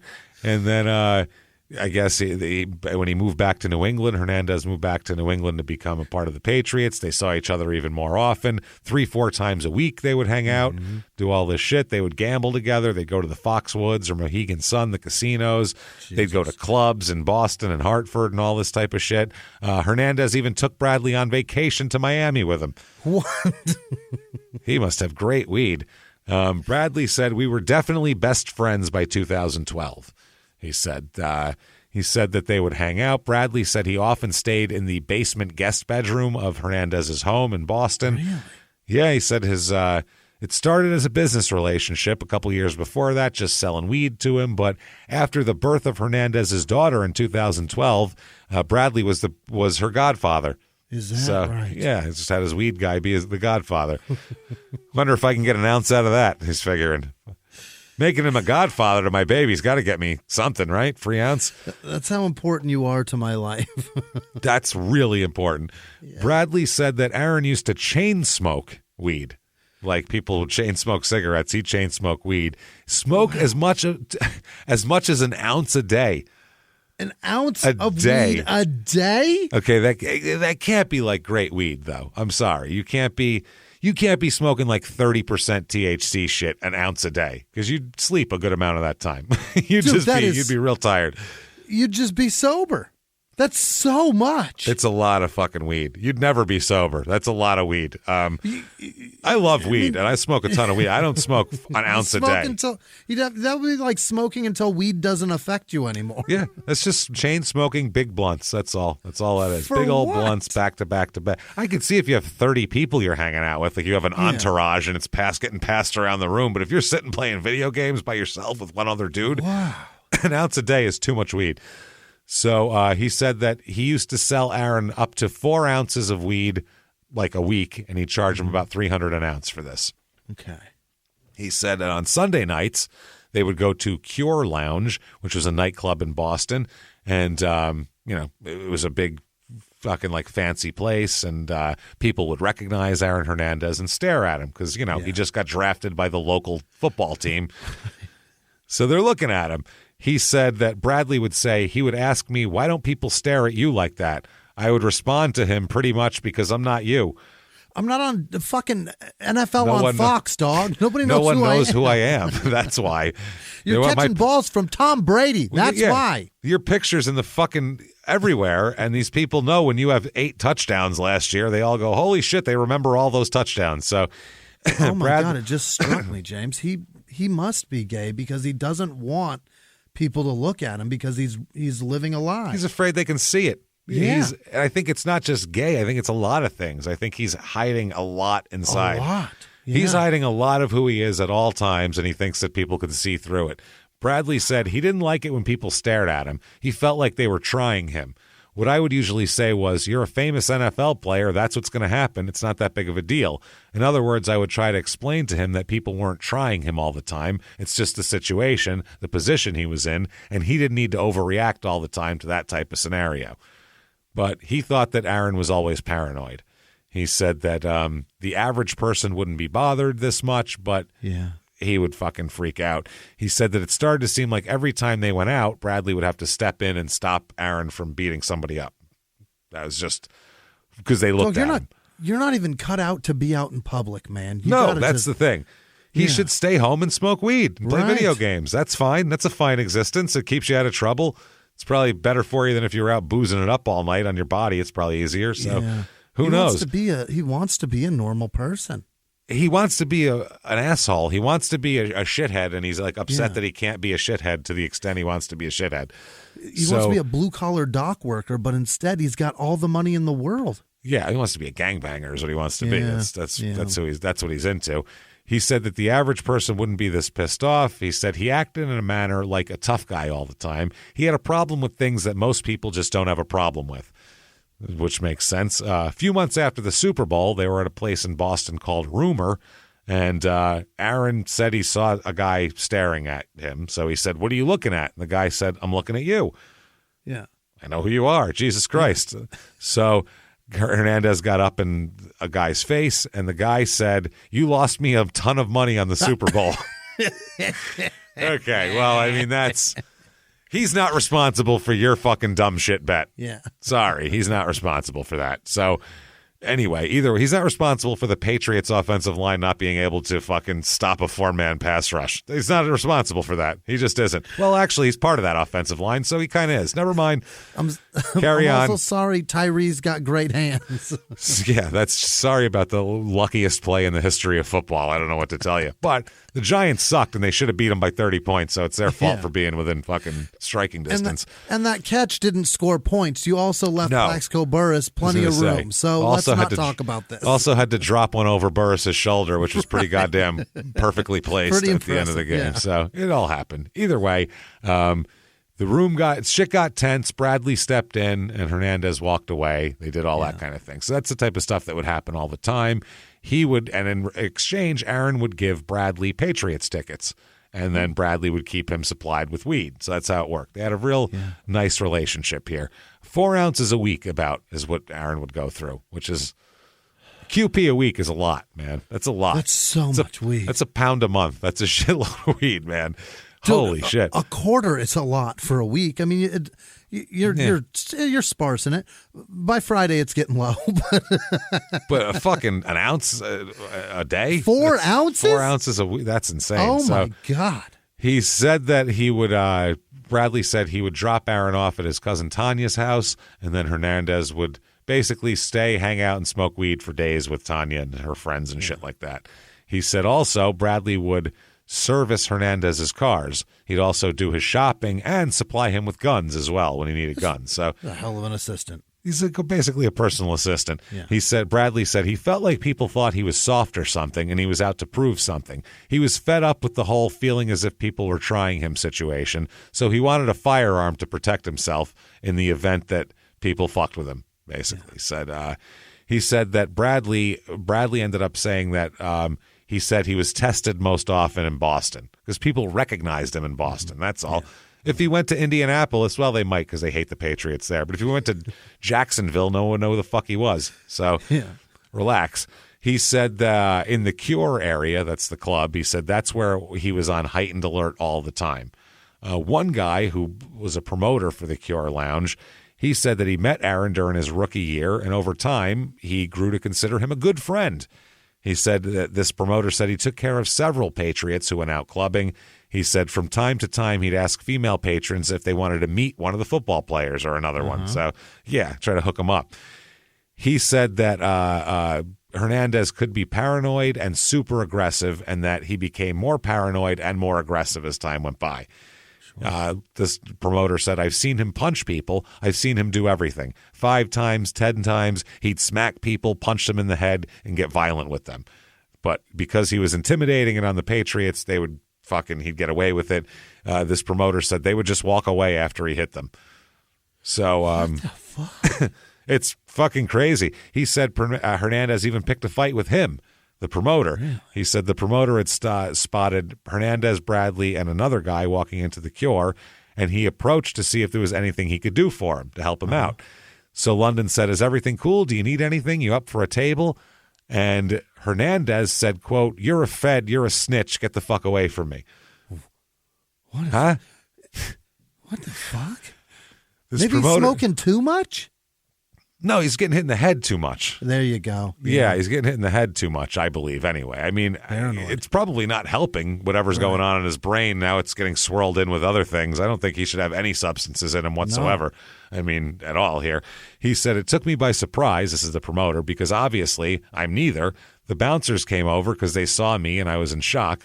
His 2 boys came over to me and I was trying to explain to them, what is he talking about? As he often did, Bradley stepped in to cool the situation here, obviously, but this was kind of a normal thing for Aaron. That's how it works. Wow. So early 2012, early summer 2012, Aaron gives Alexander $350, which he uses to buy a .357 gun. So it was a silver with a brown handle, had a couple rounds in the chamber when he bought it. Who would buy a gun that already has a couple rounds in the chamber? Yeah, no. A gun is not supposed to have, it's supposed to be empty when you buy it. Yeah, I don't know if someone was just shooting that at somebody or some shit. Who's buying that? Why is it not fully loaded or entirely empty? What's happening? Yeah, so Aaron got the gun. He liked it. Then a few weeks later, in July of 2012, Hernandez meets Bradley at Bradley's place, and they go out. So it's a Sunday night. They go out here in the summer. They had a few drinks, smoked some blunts, talked about where they're going to go. They said they're going to the Cure. That's where that one promoter is. They walked to the car. Bradley noticed that Hernandez was holding a gun as they're walking to the car. He said that Aaron did not have club clothes with him, so Bradley loaned him jeans, a T-shirt, and a Cardinals hat. They walked out to Aaron's 4Runner, which he got for free, by the way, as a Toyota dealership endorsement thing here. Aaron pops the hood and stuffs the gun down in the engine block like a true pro, like a fucking gangster. So he does that. Then they drive. They go to Boston. They go into a parking garage. Whatever. They go to the Cure. So a group of friends are ahead of them here. I'm not going to name all these people because it's just a shitload of names to keep straight. But all these guys are showing their IDs, paying the fee, and all that. Aaron and Bradley step into the VIP line, basically. No cover, skip the line, all that shit. But the Cure, the club, had a policy: no hats. Yeah. No exceptions, even for Patriots players. No hats. Leave that dumb St. Louis Cardinals hat out here. We can only hope it was St. Louis Cardinals and not a fucking Phoenix Louisville? Cardinals hat. Yeah. Well, no, I was going to say you can't have another NFL team's hat. Yeah. Can you? Jags, yeah. So they both had to give their hats to the bouncers. Aaron wasn't happy about that, gave the bouncer a hard time. Then they went into the bar. So there's two guys in here, Daniel D'Abreu and Safiro Furtado. They're hanging out. They wanted to go out that night. They both had worked all week. They actually have real jobs and shit like that. So they went there. It was very crowded. Hernandez and Bradley would order their drinks two at a time, a shot of something and another mixed drink, Bradley would say. That's what they did. They downed the shots and they'd walk around on the dance floor with the cocktails type of deal. That was their plan. So this D'Abreu had to hold his drink up high. He does that. He bumps into Aaron Hernandez with his hip. Oh, no. Now, Bradley said that the bump was intentional. He said he bumped him in rhythm as if it was part of the dance. Oh. Like bumped into him, right? But Aaron spilled his drink, so he got super pissed off, and he turned around, got mad at Abreu. Bradley said he turned angrily in a manner in which he was going to make a confrontation out of the issue. Now, this D'Abreu didn't know who the fuck Aaron Hernandez was, and he just smiled. He was just like, "Hi, I'm sorry." Like he was just trying to be friendly. This pissed Aaron off even more. That he wasn't terrified of him. Yeah. You know what I mean? So Bradley decided he needed to go get on top of it fast. He grabbed Aaron's shirt and he said, no, let's get out of here. He said, I knew something was brewing. His temper, the way he was, I just knew something would happen. Hernandez told Aaron, don't worry about it. Let's go. Aaron said, okay, fine. So they left the club. This was less than 10 minutes after they got there. They went all the way there for 10 minutes, all right? Outside, he starts fucking getting mad. Aaron says, I hate it when people try me. I hate it when they try to play me, blah, blah, blah. He's all fucking pissed off, whatever. So he said, come on, let's just get the fuck out of here, Bradley's saying. Let's go. So then a promoter who worked at another club recognized Aaron and said, hey, come on over here. I'll give you table service and, all this shit. They said, no, that's a crowded, ugly scene. Yeah, come on over in here. Yeah, we'll make a spectacle out of you in here and you can fight someone. So they said no, but then they went into the club and walked up and ordered drinks anyway.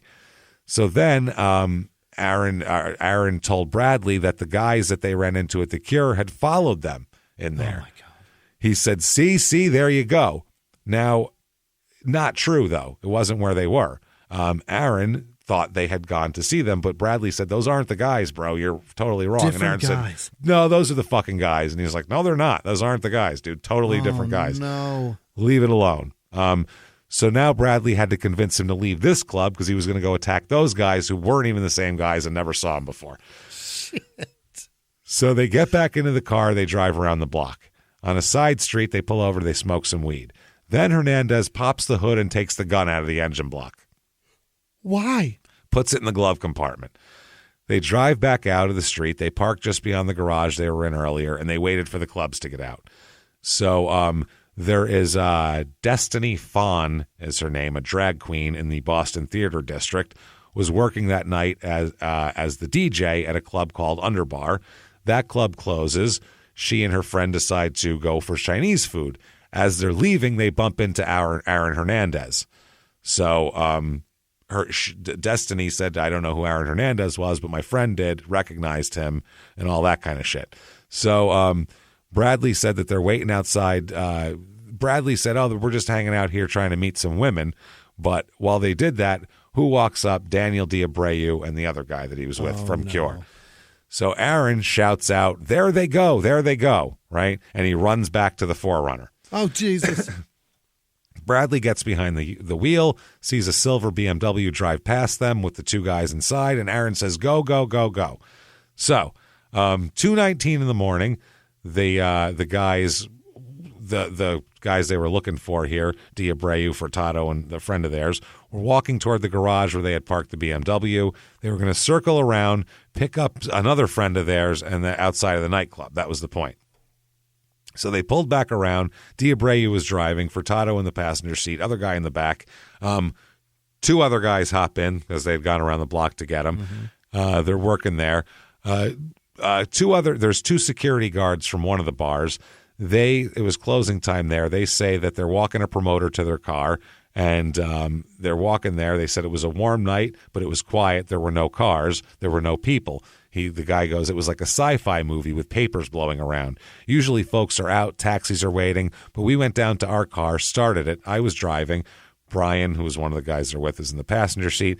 Out of the blue, in the rearview mirror, I see this car come whizzing up on the passenger side of our vehicle. It comes out of nowhere, pulls up to our car, 2 or 3 feet away from our car.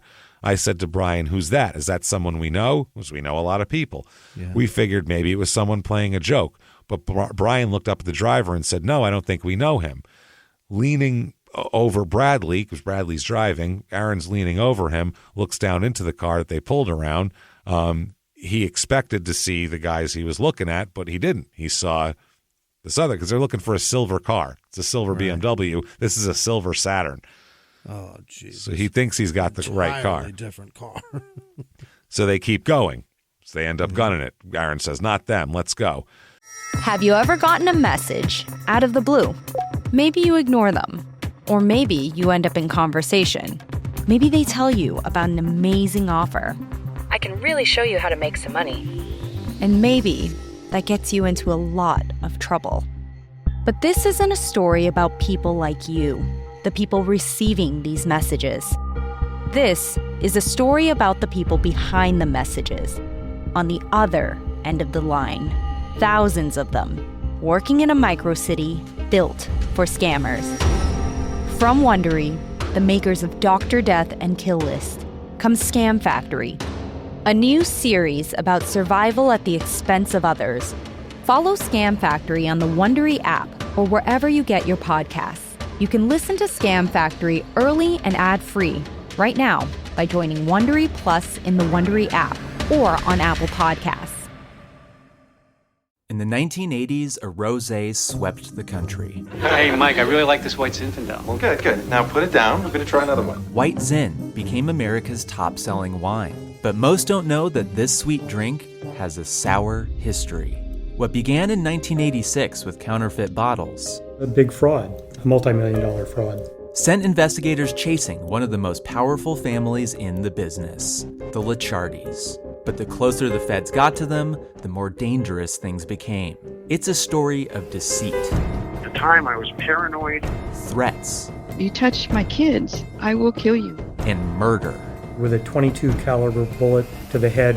What started with a scheme to mislabel wine spilled into a blood-soaked battle for succession.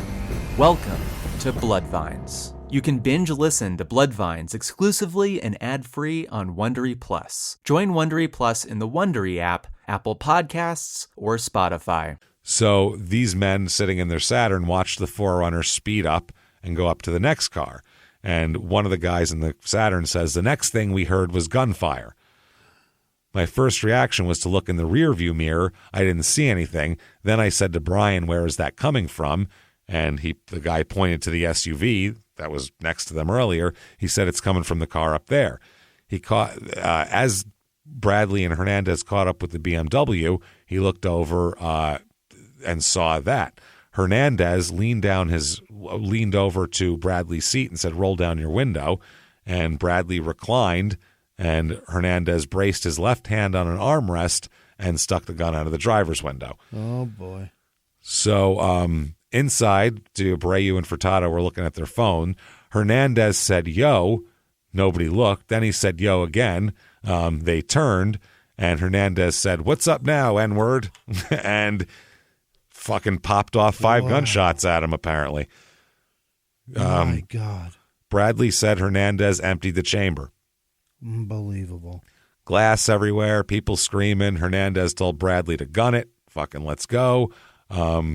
So, yeah, they stopped at a red light. The guy in the car said he remember stopping at a red light, and then an SUV pulled up close right next to us, said what he said, and that was that. There was gunfire. The guy in the car said we were still at the red light. As soon as the red light turned green, we drove toward the car that was sitting there. This is the guys from the Saturn in the back. Mm-hmm. The SUV had already taken off, and as we pulled up to the car, the first thing we saw was that there was blood all over the side of the car. There was glass in the street. We kind of knew what we were going to find, so we pulled up cautiously. Both the driver and the passenger had been shot. They both had their seatbelts on. You could tell that the passenger's chest was not going up and down for air. Both of their heads were on the headrests, and the passenger's eyes were closed. The driver's eyes were actually open. He was still breathing, labored breathing. At that point, 2 individuals jumped from the back of the car, one from the left passenger side, one from the right. The first thing they did when they got out was to pat themselves down to see if they got hit by anything. They got out and were like, "Oh, fuck, do I have any holes?" basically. The next thing they did was to start coming toward our vehicle. One of them came toward our vehicle. I had my window down, and he was just saying, "Can you help us, please help us?" So, they said that they were walking around trying to get help and all this sort of thing. The Safiro guy had been shot in the head, and he was already dead in the passenger seat. Furtado was dead. Daniel D'Abreu was trying to speak. One of the guys from the Silver Saturn said he was dying. He was trying to say something, but he didn't. I was trying to tell him, "Just keep strong. We're going to get help for you." He said that Daniel lasted for 2 minutes, maybe a minute. And he died as well. So, yeah, they said all of a sudden these guys jumped out of the car and stopped us and asked us for help. It was crazy. People are shot all over the place. Bradley said that Hernandez said, "Did you see that? I think I got one of them in the head and one in the chest." He said that Aaron took off the T-shirt that Bradley had loaned him and used it to wipe down the gun. Said that they were just driving around. Bradley said that they were in a state of shock. They talked about going to Aaron's place, but they ended up going to a place in Hartford. It was a place where Bradley's baby's mama lives, so they were going there. It's 5 o'clock in the morning. They get there. This lady lived on the 3rd floor of a 3rd floor walk-up in a small 2-bedroom kind of attic-like apartment. As soon as she and Bradley were alone, Bradley told her, quote, "This crazy motherfucker just did some stupid shit." Yeah, he is nuts. No shit. Aaron was hanging out in the living room. At some point, he knocked on the door and asked to use her laptop. Okay. Hey, you got a laptop? Bradley handed it over along with with a blanket and a pillow for Aaron. Before doing this, though, Aaron ran a few searches on Brooks' computer, checking to see if news outlets were reporting on a shooting in Boston. He was already looking what the fuck for news reports of it. The young lady here said she woke up at 8 and got into the shower. By the time she got out, she said Tanya Singleton, Aaron's cousin, was standing in her kitchen. She said that she and Aaron were whispering. This woman said she'd never met Tanya before, but she and Aaron seemed so intimate, so she assumed that she was Aaron's fiance, but it's his cousin. When this woman left for work, Tanya was still there. When she got home, Alexander Bradley was there, but Aaron, Tanya, and the Forerunner were all gone. That's good news. Yeah. 2 weeks after the shooting, Aaron Hernandez, it's July 27th, Aaron Hernandez reports to Gillette Stadium in Foxborough for the start of training camp. No, they're just asking about, all this type of shit. Yeah, Gronk had a bunch of off-season stuff where he did a bunch of pictures with, like, porn stars wearing his jersey. Remember that whole controversy? Fiesta, that whole shit. So they said, "Hey, Aaron, was your summer as crazy as Gronk's?" You got no idea. Aaron said, more private, but I still had some fun. I had some fun. I did shoot some people. I murdered 2 people. So, holy fuck. Now, they're obviously, the cops are still investigating. It's a double homicide, so they're definitely looking into that.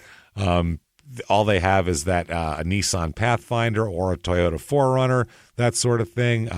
They said that it seemed to be a clean-shaven Hispanic man with short hair. One recalled that the passenger had braided hair. Then they described, everything after it. They're going on and on about that. They're trying to help locate a silver SUV with Rhode Island plates. And they said they're looking into all these different things, and they couldn't find anything. No suspects, nothing. 2012, the Patriots go 12-4. Yeah. 12-4, they go to the playoffs. They beat Houston in the first round 41-28, lose to Baltimore 28-13 in the championship game. But Aaron's still doing his bullshit here. Now, Aaron is still tight with his cousin, Tanya, and other people that he's got here. Holy crap. Wow. Let's talk about some people here. Let's talk about somebody who a member of his family is going out with here. Okay. I guess, which one is this now? Shania is his, I believe, his fiance's sister. Okay. Shiana here. Either way, she's going out with her new boyfriend named Odin Lloyd at this point. Now, Lloyd he plays like semi-pro football and shit like that. So, he's from Dorchester there. Either way, he ended up not having enough money for college. He was a good football player. He got into Delaware State but didn't have the money for it. So his financial aid fell through. He ended up moving back home. He's got a day job. He works for a Dorchester lawn fertilizer company. And he plays on the defensive line for the Boston Bandits, a semi-pro football team. So, they met in Foxborough, Odin and Aaron, in August of 2012 when Aaron had gotten Shania skybox seats at Gillette Stadium for her birthday. So, that was nice. Yeah, Lloyd's a big football fan, and they also love to smoke weed. So the two of them, they get to be real buddies. Aaron still smoking tons of weed, still hanging out with Bradley, still doing all those kind of things. According to Bradley, Hernandez was totally stuck in all of his own old ways, more paranoid, even more paranoid than before. Now he's worried that people are trying to use him. So now he's telling everybody that strangers and old friends are all ungrateful for all the things he's done for them. So now he's one of those guys. Well, yeah, but he's going into martyr mode. You can't keep those people around then. You can't. No. Why do you keep the fucking hangers-on around you? If you think they're using you, then don't hang out with them. Cut them out. But he'd rather hang out with them and fucking and complain about it. He moved into a big house, installed a huge, extensive surveillance system with cameras inside and out, which is bad for him later, as we find out. Yeah. We bad see a for lot him. of what you did. You see a lot of what you did on those interior cameras. He also convinced himself that he was being tailed by the feds and that helicopters were following him around. So he's doing like a Henry Hill third act of Goodfellas deal. He also, and that iPhones could be hacked to record his conversation. So he thought everybody was hacking his shit. Hernandez warned Bradley not to use his iPhone when he came around him. Jesus Christ. The birds have batteries. It's fucking nuts. This year on the field, he starts in all 10 games he plays, 51 receptions, 483 yards, 5 touchdowns. That's all fine here. But like we said, they lose the AFC Championship game to the Ravens, and, it's a tough end of the season. It is, yeah. 3 weeks after it all ends, Aaron and Alexander Bradley fly down to Miami. So, they were hosting. There was Super Bowl parties being hosted down there by friends that they knew on the Deontay Thompson, who played for Baltimore, is tight with Aaron. So that's how they did this. Now, they both were starters at Florida, and anyway, they all end up getting together down here. Bradley realized he didn't know anybody. He said, "I don't know anybody." He said that there was a guy named Papu. He said that another guy named Black Brown, who was Deontay Thompson's nephew, there. A couple other guys there, Tyrone Crawford, Jarrell Pierre, who'd grown up with the other guy, who'd grown up with Thompson, and all that kind of shit. So all these different guys here. Bradley just said he didn't know any of these fucking people. He didn't know if they were going to be cool to him or what, and he didn't know how the hell Aaron was going to act either. So he thought it was a little bit weird. A few weeks earlier, he'd been hanging out with Aaron when Shania and her boyfriend Odin came in. They were there to see Shania's sister, and as they passed through the kitchen, Shania said hello, and Odin, who had met Bradley, didn't acknowledge him at all. Even after Aaron said that was rude. He just walked by him and Odin didn't give Bradley the time of day. Huh. So he's like, that was rude. So Bradley said, yeah, that was pretty fucked up. That's kind of bullshit. So now Oscar Hernandez, that's Papu. He was not related to Aaron, by the way. Mm-hmm. He was apparently Thompson's roommate in Gainesville, the guy who Aaron's going to see here. He was one of the guys gathered here. He's not a football player, but Papu liked hanging around the football players, this other Hernandez. So Aaron, I guess Aaron wanted a gun. I guess this Thompson guy asked Papu if he could borrow a gun for protection, and this guy gave him a gun for protection. Mm-hmm. So football players can get what they want, especially from guys who are kind of hangers-on here. So sure. They all made they were always going down to Miami, hanging out, going to strip clubs and all this type of shit. So anyway, Hernandez thought that cops were following him, even from New England down to here. Right. Bradley said if they are, it's because of the stupid shit you did in Boston. That's what he said he would tell him. Right. On their second night, they go to the strip club. Bradley sits in a top floor VIP room with Aaron and a bunch of other guys, and he asked one of the waitresses for a cell phone charger. The waitress said she would look, but then she never came back. So Bradley ended up leaving his phone on the table and forgot it was there, and then he saw the check. The check was $10,000. So Aaron asked Bradley to split it with him. And Bradley said, I don't even know these fucking people we're with. Like, you're the only person. Yeah, you're the only person here I know. We're going to pay for all these people's shit. So he said, why should I have to pay $5,000 to buy a few drinks and dances for a bunch of friends that I don't even fucking know? Right. So Hernandez was pissed off at him. Hernandez ended up paying the bill himself. Yeah. Wow.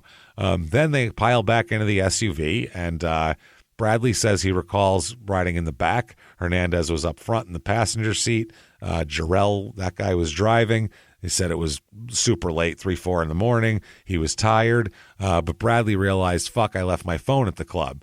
Can we go back? And Aaron said no. So they started to argue about it. He's like, yo, I need to fucking get my phone. Everybody in the car took Aaron's side. Aaron said, I'll buy you a new phone. He said, I don't want a new phone. I want my phone. It's got my kids' pictures in it and shit, man. I just want my phone. Aaron said, no, I'm not turning around. So Bradley's pissed off, tells Aaron he's pissed off and all this type of shit. So finally, Bradley falls asleep back there. He wakes up when they get to where they're going. He says he opens his eyes and he sees Aaron. Aaron is pointing a semi-automatic pistol in his face, according to Bradley. He says he threw up his right hand to cover it, and Aaron pulled the trigger and shot him. It blew through Bradley's hand, tore off a part of his finger, went through the bridge of his nose, and blew up his right eyeball in a socket. What the fuck? Yeah. So then one of the other guys in the car leans over and starts to push Bradley out of the car. So Hernandez gets out on the passenger side, grabs Bradley from the other side, and pulls him out of the car. Okay? So just leaves him there in the road. Oh, and they drive away. Yeah. So there's some guy out fucking some guy here. It's light out now, 6:30 in the morning, and some guy here is opening up his John Deere Landscapes lot. He goes out to get the back gate, and he heard a gunshot, ran out to unlock the back gate, and he saw a body laying there. He goes toward it. He sees a man laying there, curled up in a fetal position, covered in blood, all this shit. So he calls 911, and he's still alive, Bradley. He says, tell him to hurry. I'm going to bleed out. He said, my name's Alex Bradley. They said, do you know who shot you? And he said, no. And he said, why would someone do this to you? And Bradley said, I don't know. I'm done talking. It hurts too bad. Don't want to talk about this shit. So anyway, they said paramedics are on their way. They're on 911, and they say, what did they look like? And he just said, they looked like big. And they said, big what? And he said, big black males. He said, do you know what they were driving? And he said, I have no more information for you. That was that. So either way, they get there. They take him in to the hospital and everything like that. He's going to like lose his right eye over this. That's pretty fucking horrible. So Hernandez, when he gets back to where he's going, he calls Brooke, who is Bradley's ex-girlfriend, the mother of his child there, from the airport. And he said, have you seen Alex? This is what Aaron says. Have you seen Alex?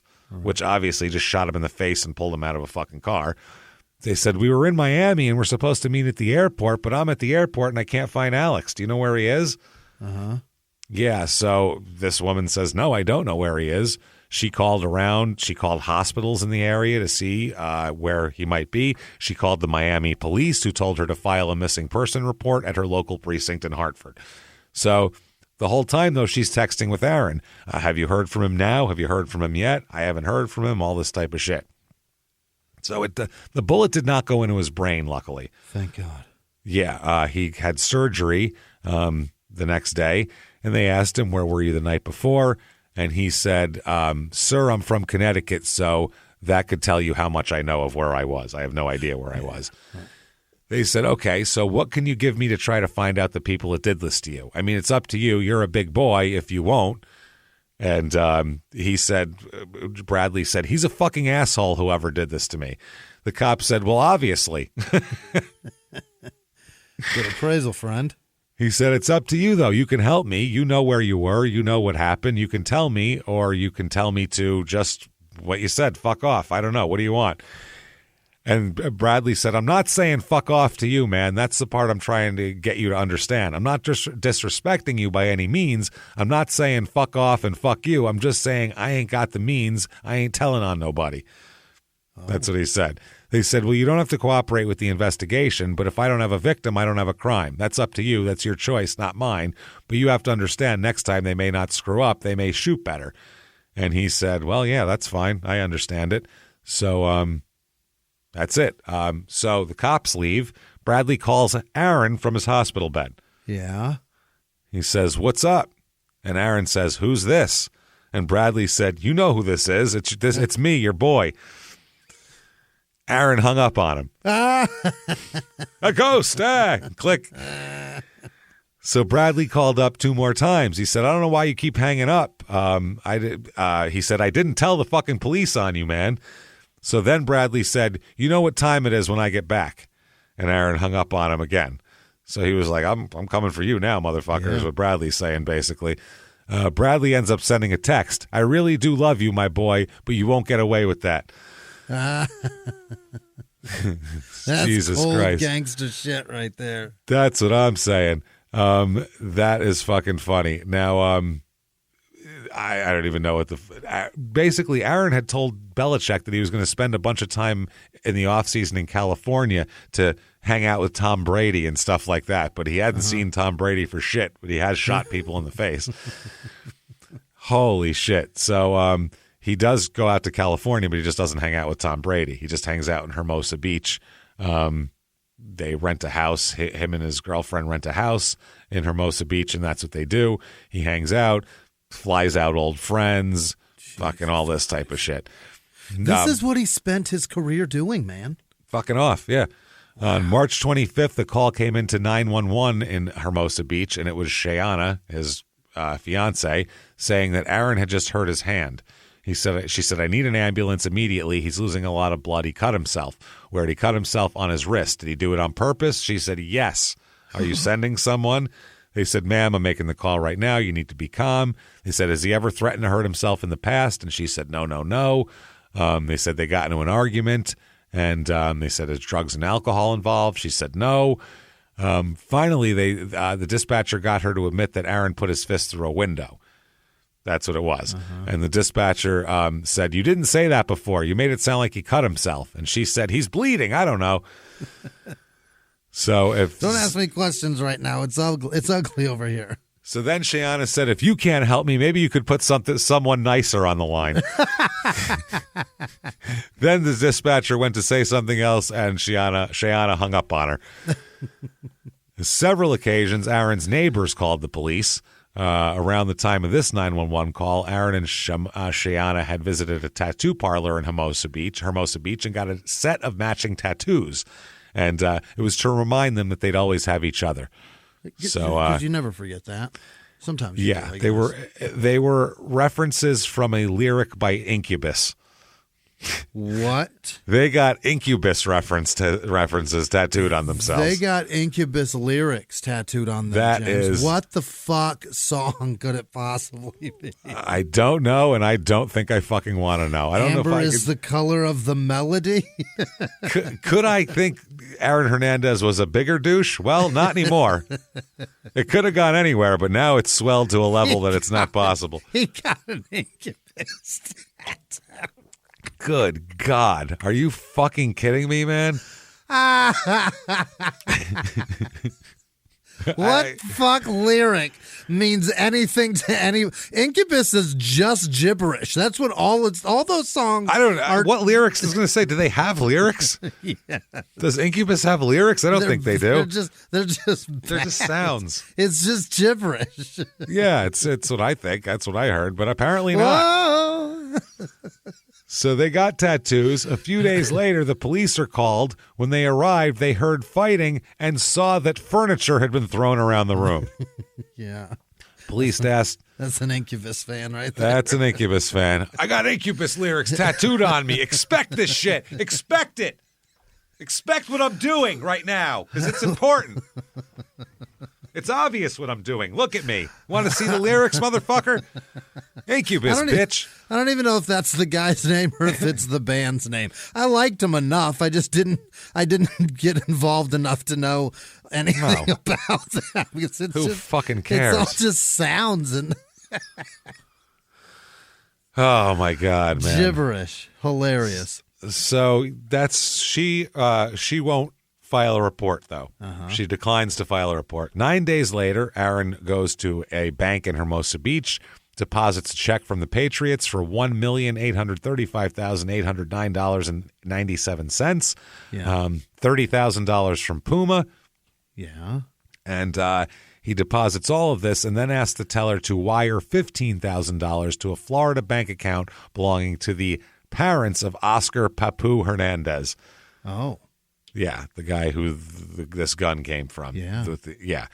So either way, I guess Papu would pass the money along to Bo Wallace and two others who used the money to buy two pistols, an AR-15, and a Hungarian-made AK-47, and a used Toyota Camry, which they used to ship the pistols from Florida to Aaron's home in North Attleboro. Because you buy the box and it's a car. It's a car, which makes sense. So drug dealers would do that. You put it in a car, you send it on a tower, you send it on somebody that tows it. No one's going to fucking look in there. That's it. Nobody gives a fuck about the car. It's the guns that are inside. So, they keep getting more tattoos. Aaron wanted another tattoo. He wanted a tattoo that depicted the smoking muzzle of a handgun. Yeah. And he wanted it to look like the one that he used to shoot Bradley. He asked the artist to ink a spent shell underneath it, too. Yep. Can you make it like a spent shell, make sure it looks like I fired it? Above his wrist, he got a tattoo of a revolver with 5 bullets in the chamber and had the phrase, God forgives, written backwards so that he could read it in the mirror, obviously, tattooed behind it or next to it. So this is fucking ridiculous here. So later on, by the way, they're going to say the 5 bullets are the ones that represent the 5 shots he fired the night of the thing, and then the 1 bullet is for Alexander. So that's what they're saying. All the while, by the way, Alexander is sending tons of text messages to Aaron, not forgiving him. Yeah, it's fucking, he says, you owe me for this, motherfucker. He said, quote, you did that bullshit for no reason, and me being the real friend I told you I was to you, I didn't try to ruin you even after you tried to kill me.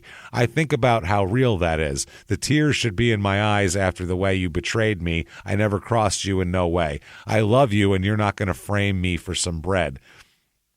That's what Aaron replied. I love you and you're not going to frame me for some bread. Then Alexander said, I would never try to frame you. You left me with one eye and a lot of head trauma. You owe me for what you did, and it's too bad you don't know me enough to know this convo is private between us. This ain't for no lawyer or no cop to see, because we both know what happened. The truth is the truth. If I death with police, my boy would have been over and done with. That's what's crazy about this situation. We know each other so well. You know I ain't no something. You too paranoid. That's what made you do this shit. But last but not least, I always wanted the best for you. Remember that you obviously didn't feel the same way. So Aaron said, I'll always be there for you till the day you die. I'm going to kill you. That's how I know about it. And those days are fucking numbered, my friend.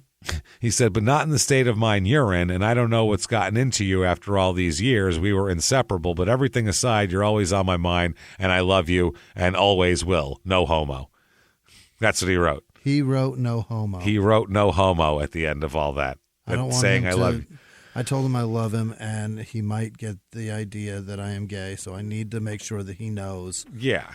No, that wasn't actually sexual tension built up when I shot him. That was just I love you. I don't want to fuck you, but I love you. Oh my God, Aaron. He says, what's crazy is I believe that part is true. You probably do think about how real of an N-word I am and how you even flipped on me. But what sickens me is the fact that you are denying this shit like it's for the lawyer or cops. You must really not know me, but I guess I didn't know you either, because I never would have thought you'd try to end me. So around that time, he updated his contact lists on his phone, Aaron did, and Bradley would come up as Lies. That was his name. Lies. Wow.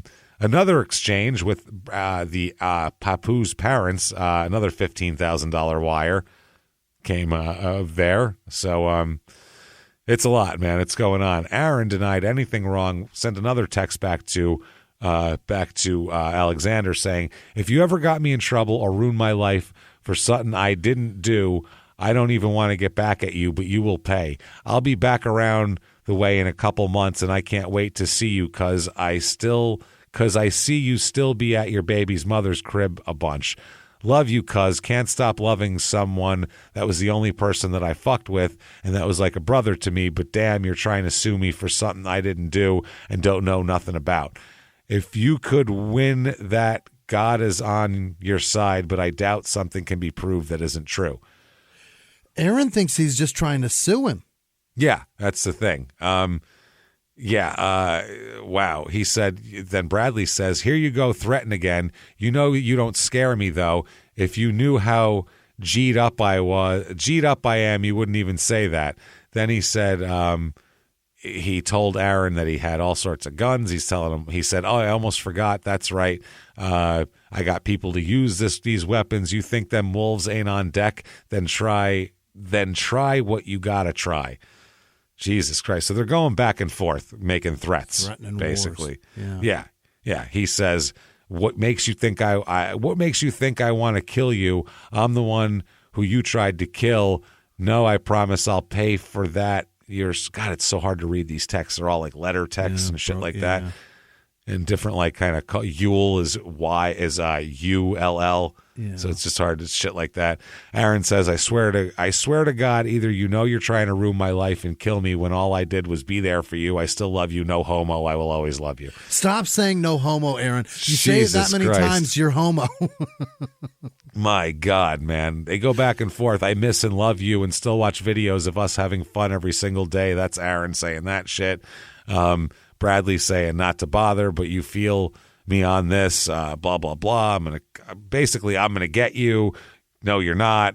All this type of shit, right? Yeah. So Hernandez contacts a company, an armored company, to place an order for a $120,000 armored Ford Expedition. He wants to drive. He knows there's a marked man. Yeah, that's fucking wild. So Aaron, on April 19th, 2013, he shows up at the Chelsea Pub and Lounge in Hermosa Beach, starts to drink, double shots of Patron Silver. Wow. alternating that with the bar's signature cocktail, the Adios Motherfuckers, which is those are brutal. Don't drink anything like that. Yeah. If anybody gives you one like that, this is the mind eraser. This is the fucking, Here's liquid cocaine. This is the fucking, this is the pussy opener. Like, don't drink any of those drinks. Adios, those are bad. Don't drink anything that. Just sip a fucking whiskey or tequila and shut the fuck up. You'll get drunk. It's vodka, rum, tequila, and gin. Yeah.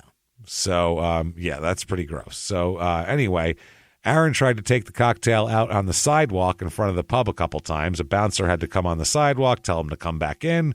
That's what he keeps doing.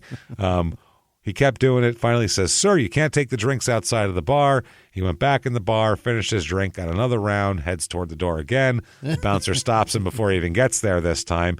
This time he asks him to leave. He's like, "You got to go." Sir, it's called an adios. I get to leave with this. Yeah, you say they said adios, motherfucker, and I said okay, and then I try to walk out, and you keep turning me around. Every time I get one, I go to leave, and you tell me no. He said no. Aaron said he's not leaving, and he sat down at the table to finish his drink. He's pissed off. He starts cursing at the staff. A few more bouncers come around. Aaron curses at them too. Basically, it's the typical night out with Aaron Hernandez here. So he's got nobody to get in the middle of it either, because he's got his voice of reason guy he shot in the face. When you shoot the voice of reason in the face, it's difficult. So, he shot the messenger. No shit. So he didn't want to get arrested, so he paid his bar tab and he left. Fucking unreal. Another time he, I guess he bought some more guns through this point. He said that his friends said he likes having a little gun on him because it doesn't stick out and it does the job, is what he said. So that's what he used to keep. June 17th, 2013, Odin Lloyd, okay? A jogger is out. A guy named Matthew Kent is out for his morning jog. Suddenly he stops and sees a man lying on his back near a dirt pile. Guy says, "Are you all right?" Man doesn't answer. Walks a little closer. And he says, "Are you all right?" No answer. Gets a little closer. It's a dead guy. So he's not all right. This is in Massachusetts. They call the cops. The cops come in here. All this type of shit. The captain shows up. It's his day off. He shows up in shorts and a T-shirt and all that kind of shit. He's like, "What's going on here?" Yeah. So they figured out there was what appeared to be bullet wounds to the torso. They said that rigor mortis had set in. He'd been there for a while. They said that the man was on the ground. His left fist was clenched over his chest, and he'd been shot all over the place. Young black man, eyes half open. So they made a note of the sneaker prints that had been left in the dirt. They found a baseball cap, a white towel, and a partially smoked blunt lying on the ground. That's all they could see, basically. Rain would come after that and wash away a bunch of evidence, which doesn't help here at all. Yeah, they said it couldn't. The detective said it could not have come at a worse time. We have the body itself, tire marks, shoe prints, and rounds. All of a sudden, you could see the trees bending over, clouds moving in slow motion. Holy shit, we got to do something here. So they brought in tents and tarps so they could cover the crime scene, trying to stay ahead of the storm. Photographed it, did all this sort of shit. They decided that the dirt the man's heels had kicked up as he fell, they figured out that was the kind of thing the rainstorm could have washed away, and they could tell how he fell if he got shot standing up or if he ducked down. So they said he'd been shot standing up and then shot several more times after falling. Shit. The cops said, boom, he goes down. Boom, boom, boom, he's on the ground. That's that. They said you could tell somebody wanted to make sure he was dead. The shell casings were right there, one in the dirt and three more in a little indentation in the ground next to the body. Everything was right there. They said whoever did this was brazen. Yeah. They said it's crazy not to bother to even pick up your shell casings when you're in the middle of nowhere and they're right there. It's like they've done this a bunch.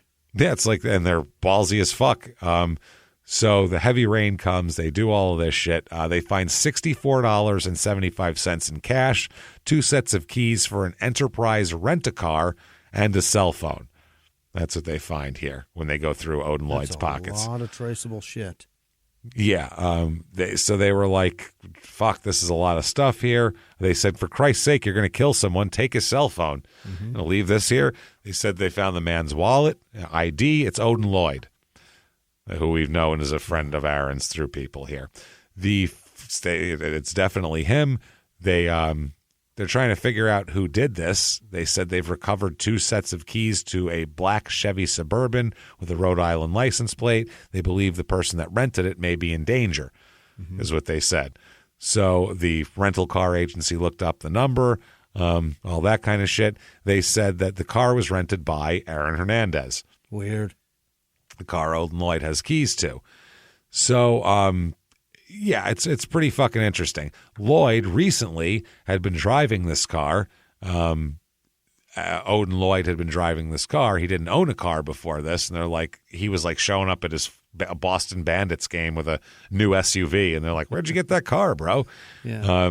He said he showed up on football games to his bike on his BMX bike usually. Oh my God. So Lloyd had told everybody, "Don't worry about it. Don't worry about it. I just got this car now." So they were even like trying to fucking look in the glove compartment to see who he was, and they finally found out that he hangs out with Aaron Hernandez. Yeah. So they were like, "Oh, is he cool?" And they were like, "He's pretty cool. You know, he's all right." Blah blah blah. So a little erratic from time to time. Yeah. Either way, Odin. I guess Odin lost his job as an electrician, and that's when he became a day laborer for the landscaping firm and all that kind of shit. So he knows that Odin's got it tough, and the coach of the Boston Bandits tried to convince him to go into firefighting, maybe something like that. Really? Who knows? Maybe you do that sort of thing. They said he was working for the electric company. They put him up in a hotel, and he ended up meeting the girl, and that's how he ended up meeting Aaron Hernandez. Either way, apparently Branch, who's the coach, wanted Lloyd to meet his friend who is a running back and all this type of shit. So the two of them had planned on hanging out after the scrimmage and watching a game of the NBA Finals. Odin's boss called to say that he would be needed early the next morning. So instead, Odin and his friend got barbecue with the rest of the Bandits. Odin dropped Darryl off, who's the guy on the Bandits, afterward in the SUV, which Aaron Hernandez had been loaning him. So either way, Odin's pulling up, drops this guy off. As he's dropping him off, he gets a text from Hernandez. Aaron told Odin, "I'm coming to grab that tonight. You got to be around. I need that, and we could step for a little again." So he's saying, "I'm coming to get the car." Yeah. There. So either way, 2 minutes after that, Hernandez texted another guy and said, "Please make it back, cuz I'm definitely trying to step for a little." So then he texted Odin again. He said, "What's up?" And Odin said, "Where do you want to meet?" Aaron said, "I don't know. It don't matter, but I'm going to hit you. I'm going to hit you when I'm that way. Like last time, if my phone dies, I'm going to hit you when I charge it. It will be in a little." Okay. So then he texted his other friend, said, "Get your ass up here." Odin said, "We still on?" Either way, surveillance footage from the security system at Aaron's house shows Wallace and Ortiz arriving at Hernandez's house at 8 minutes later. Aaron's nanny, Jennifer, lets them in, and they go down to the basement and wait for Aaron's arrival. 20 minutes later, Shayana's Audi Q7 pulls up, and Aaron and Shayana get out. Bo and Carlos walk outside to greet them, then 4 of them go back inside. In the living room, surveillance cameras capture Hernandez passing a gun from one hand to the other before he accompanies Wallace and Ortiz into the basement. A little while later, they head back upstairs, go outside, and climb into a Nissan Altima that Aaron had rented. Okay.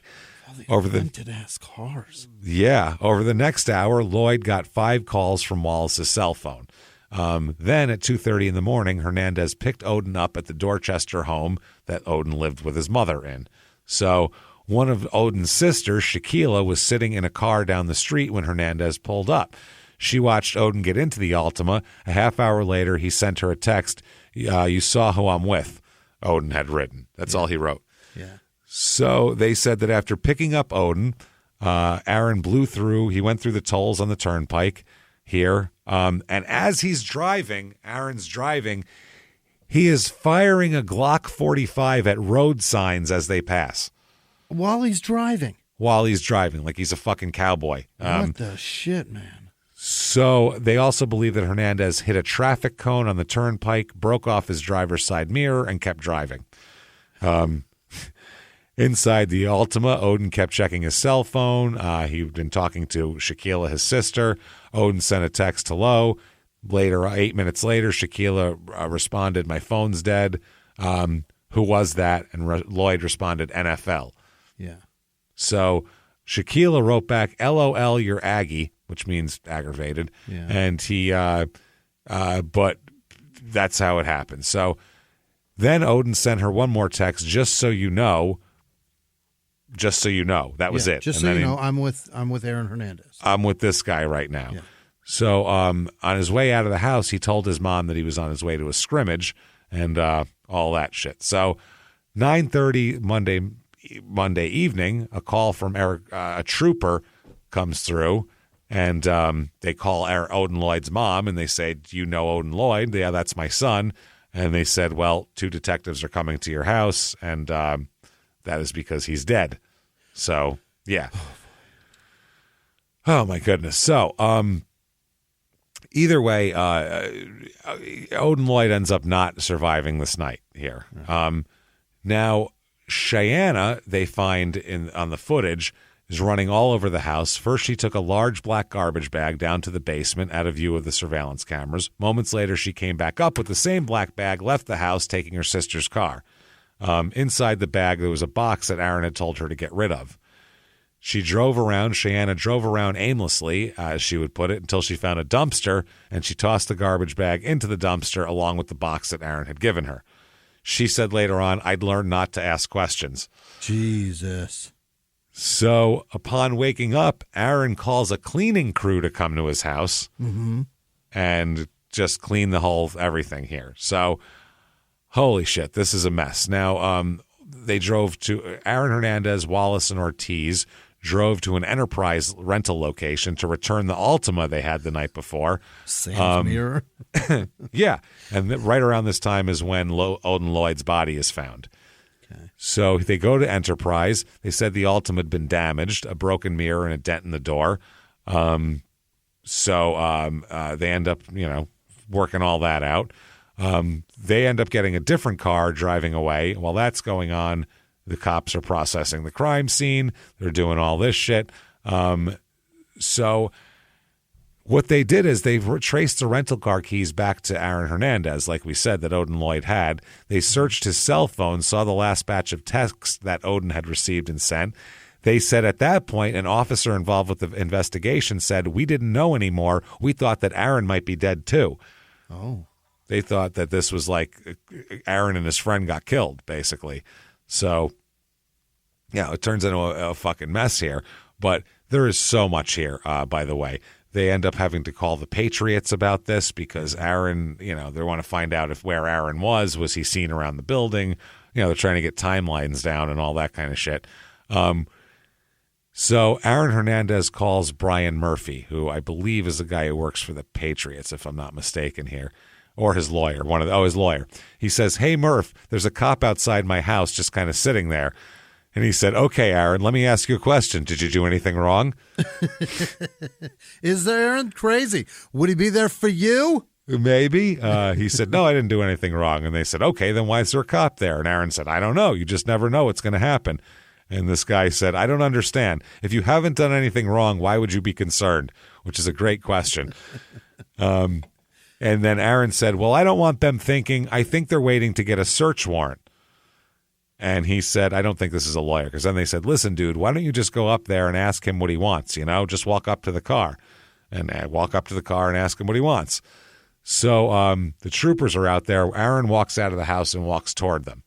So they asked him, did you rent a black Chevy Suburban? And he said, yeah, I rented it for my friend O. And they said, who's O? He's Odin. How do you know Odin? My girlfriend's sister dates him. When was the last time you saw Odin? I was up his way yesterday. So they asked, hey, where was that? And he said, Boston. He couldn't provide the exact address, but he said he had it on his GPS. And then Aaron said, I saw you out here on my security monitors. What's with all the questions? I'm going to have to speak to my attorney. And he walked back in and went inside the house and locked the door behind him. The cops followed. A moment later, Aaron opened the door and handed one of the cops a business card. It was a law firm in Boston. Yeah. And they said, we're investigating a death. And Aaron doesn't say, a death? Who died? He just slams the door and locks it. What? Which is odd behavior.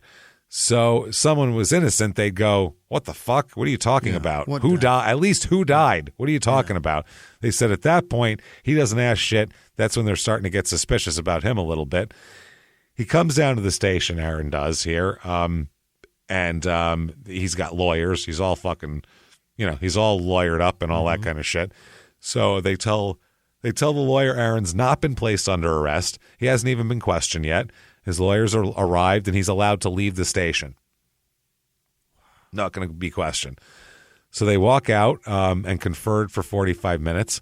As they did, they end up finding 7 videos of a Nissan Altima pulling in and out of this clearing where the killing was. Yeah.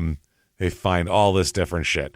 June 18th, 2013, they serve a warrant on Aaron's house at that point. Mm-hmm. And the CBS Sports that day announced Patriots tight end isn't believed to be a suspect in the murder investigation near his home, but they're just talking to him. Yeah, I remember that. So they were searching his house when Aaron went down to the basement and started to play pool with his girlfriend's uncle. The TV was on. It was Game 6 of the NBA Finals. During a commercial break, Aaron turned to Littleman and said, who is the uncle of his girlfriend, and said, my endorsements are gone, because they're searching his house. The police take several bags of evidence with him. One is an iPhone 5, a BlackBerry, an iPad tablet, 2 iPad minis, a DVR with surveillance footage from the 14 cameras around Aaron's house, and the terabyte hard drive as well. Wednesday morning, next day, Aaron drives to Gillette Stadium and all that sort of thing, and just drives in there. Everything's fine, yeah. Aaron said, yeah, I knew him, and the media is playing it like Hernandez had ties to this dead guy. TMZ said he hadn't been ruled out as a suspect, but that doesn't mean anything like that. Either way, here we go. 9:26 p.m. Law enforcement places Hernandez and the victim in 2 locations. 10:12 p.m., Aaron Hernandez was the driver of a vehicle. Odin Lloyd and 2 others were in. Lloyd found dead 1 mile from Hernandez's home. Could have dumped him in a better place than that, too. Right. 10:15 p.m., 2 law enforcement sources. Homicide victim Odin sent text message to a friend that included a reference to Aaron Hernandez. 10:18 p.m., 4 men together in a vehicle. Only 3 returned to Hernandez's home. Odin Lloyd is not one of them. This is based on all the different camera angles that they find. Yeah. So Aaron just goes to work like there's nothing. Yeah. They wanted to know basically why his security system looked like it had been destroyed intentionally and why his cell phone was broken into 5 pieces now. Yeah. How did that even happen? Yeah, they said, what's up? He gave it to investigators in pieces. They wanted to know why cleaners were called out the day after this happened to scrub the house down. It was like he said he really wanted a deep clean, too. But he's still a free man and all that sort of thing. Gets to the stadium at 11:23 in the morning. The director of security for the Patriots told Aaron he has to leave immediately. And you being there is, quote, bad for business. Yeah, this looks ugly. So, yeah, he goes. The cops say while they searched the house, he had no expression on his face. He didn't show any nervousness. He'd lay on the couch watching TV, playing with his daughter, smiling, laughing. He didn't care. He thought he was above the law. They ended up finding a dozen evidence bags here. They had all sorts of bullets. They found 22 ammo fucking bullets, all this type of shit here. So they find tons and tons and tons of stuff. Somebody rented the car. A woman named Keelia Smith rented a Nissan Altima and said that she found a shell casing in it. After? God damn it. After. And it was stuck to some gum. She threw it out in a dumpster. She ended up talking to the cops about it after she heard all this stuff and read in the paper. She said, I don't know if this is important. They said, where's the fucking dumpster? And they went there and ended up finding the shell casing. Oh, thank God. Yeah, it's pretty fucking interesting.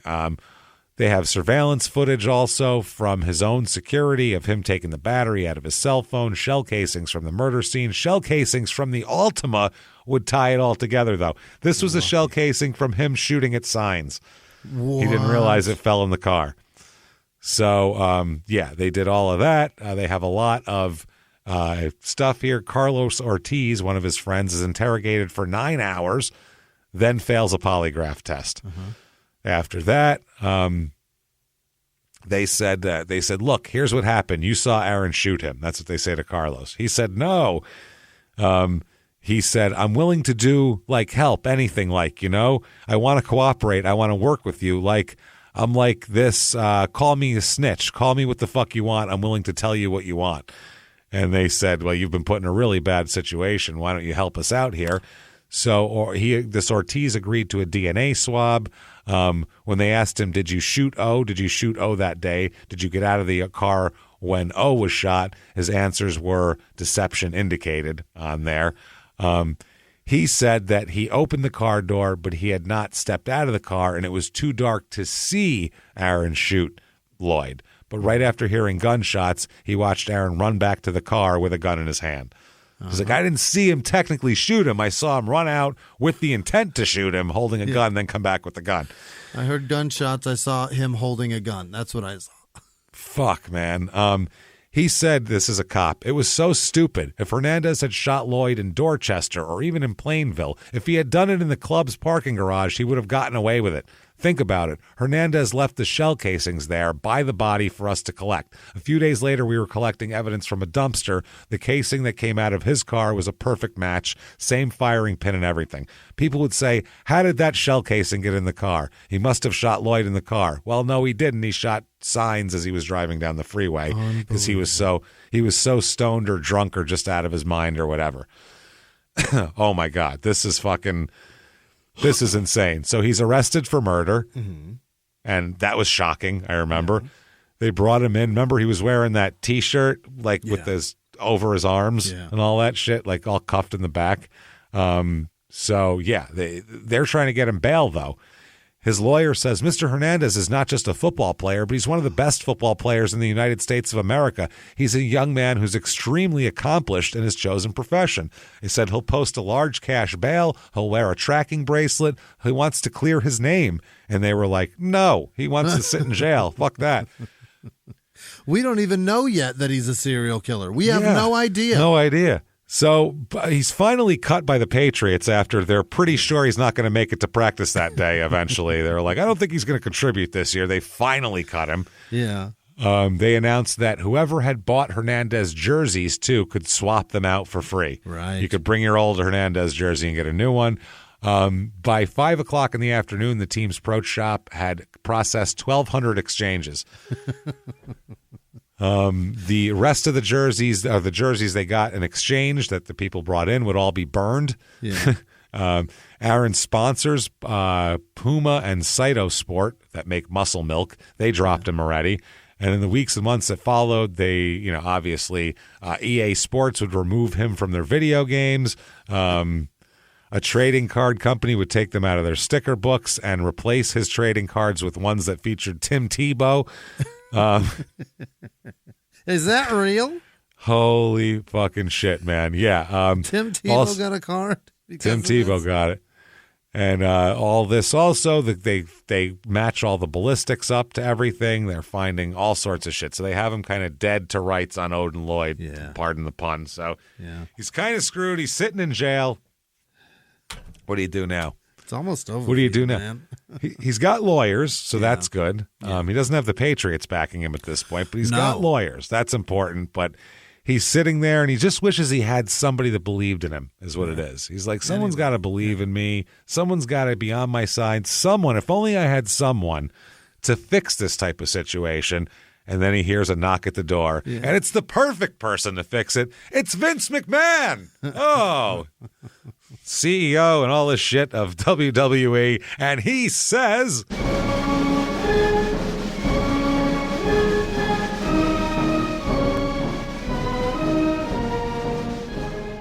How is it you've come to arrive here? Look at you.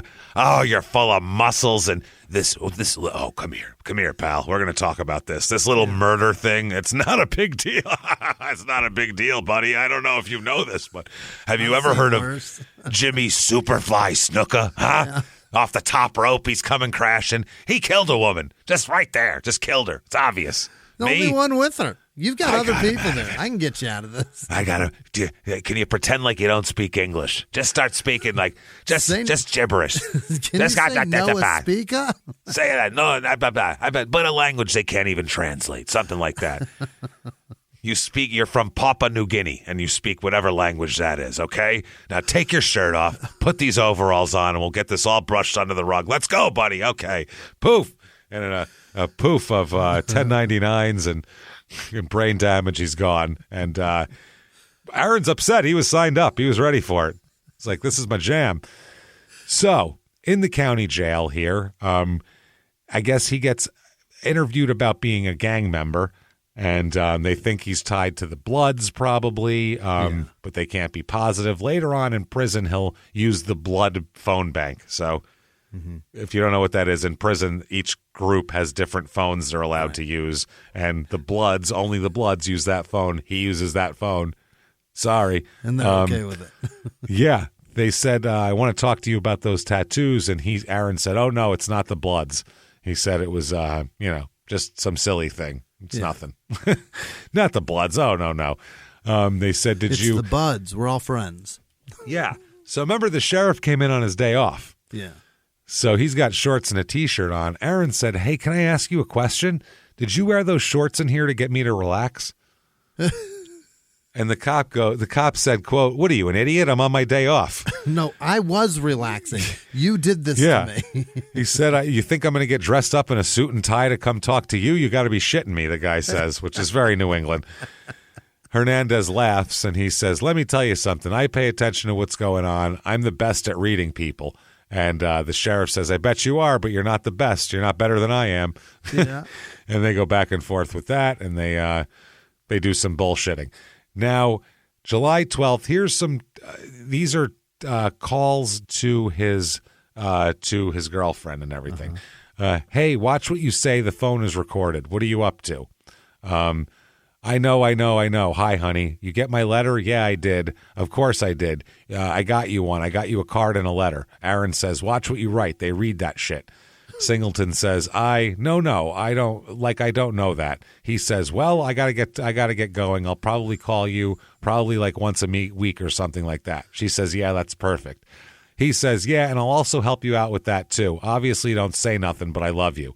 She says, I know I'm not saying nothing. I love you so much. So, what a fun conversation. Don't say anything. I won't. This is his cousin. I'm sorry. This is Tanya, his cousin, not his girlfriend. Yeah. Then his cousin's talking to somebody else and says, I'm going back up there Thursday. This is Ernest Wallace. He says, what, to go visit? She said, no, I have to be up there to be in front of the grand jury or whatever because they're fucking dumb, but I got a good lawyer.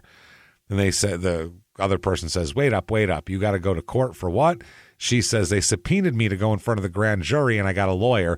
That's why I got a real nice lawyer, a good lawyer from over there. So either way, that's what they're talking about. August 1st, this is his girlfriend, Shayana, says, Tanya's in jail. That's the cousin. Aaron says, Tanya?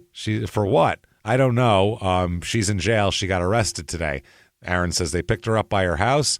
His girlfriend says, no, she was, I don't know. You probably should talk to your lawyer about it. He says, oh. Then she says, but she told me to tell you that she's going to be just fine and to keep your head up and know that she loves you. In other words, she's not going to tell on you. Right. So 15 minutes later, Aaron says, he calls back and says, yeah, they're just being asses about it, but they get to go out of their way to be assholes. Like the longest she'll do, like probably less than a month until the grand jury is done. You know what I mean? The only good thing about Tanya being locked up is she's going to lose weight. What the fuck? Actually, you gain weight in prison, don't you? Jesus Christ, man. So Aaron told his mother, you have a big mouth during one call. Huh. And he said, there's so many things that I would love to talk to you so that you can know me as a person, but I could never tell you, and you're going to die without even knowing your son. She says, well, if you feel like you can't talk to me, and he says, how could I? How could I? You're not trustworthy at all. It's so sad. I wish I could be closer to you, but it can't, and it kills me, but I can't. And she said, you would always tell me bad things, is what the mother says. Oh my God, such bad things. Why would you tell me these things? And he said, don't even talk on the phone like that. It is what it is. Why do you think me and Tanya are so close? So, either way, in the 22 months he's in jail before prison, he's charged with 21 disciplinary offenses stemming from 12 separate incidents here. Jesus Christ. Another time, he and an inmate were placed in individual cages in the yard for their designated hour outside their cell. An argument ensued. He couldn't get to the other guy, so they proceeded to spit on each other through the fencing. I don't understand that. I don't have that level of testosterone. If you were a prison guard, would you just sit and giggle watching that? I would laugh my ass off and be like, you dumb motherfuckers. You couple of idiots. Yeah, they said that he kept to himself a lot and tried to engage his spiritual behavior as well. Here, he said that being a football star, they all said would make people challenge him all the time. Yeah. So they said his fame made him a target for everything. Once he received a note from another inmate telling him to look out for himself, or this guy would look out for me. Basically, you should look out for me and use your resources to get me out of jail. You should bail me out, and then I won't stab you, basically. Yeah. So either way, Hernandez complained about his mail being read by prison officials, letters he wrote being seized, and other mundane things. He once physically tore up a letter in front of guards and then ate it so they couldn't keep it. He said, I'll eat the shit and then you don't get the shit, he shouted as it happened. That's what was in the incident report. He complained about body cavity, strip, and cell searches. He often called the jail corrupt. He argues that guards were unnecessarily intrusive in his life. He said, you're overdoing your job, he shouted at one of them. He's known for fits of frustration to kick and pound his door and shout for assistance. One county guard said his aggressive tone has become an excessive habit when he does not receive what he wants when he wants it. He's constantly kicking his cell door and screaming at the top of his lungs, utilizing profanity at times when he wants something, regardless of how minuscule it is. It's not uncommon for Hernandez to kick his cell door constantly until an officer approaches his cell merely to ask the officer for the current time. He doesn't even need anything. He just goes, what time is it? So, am I out yet? Fuck.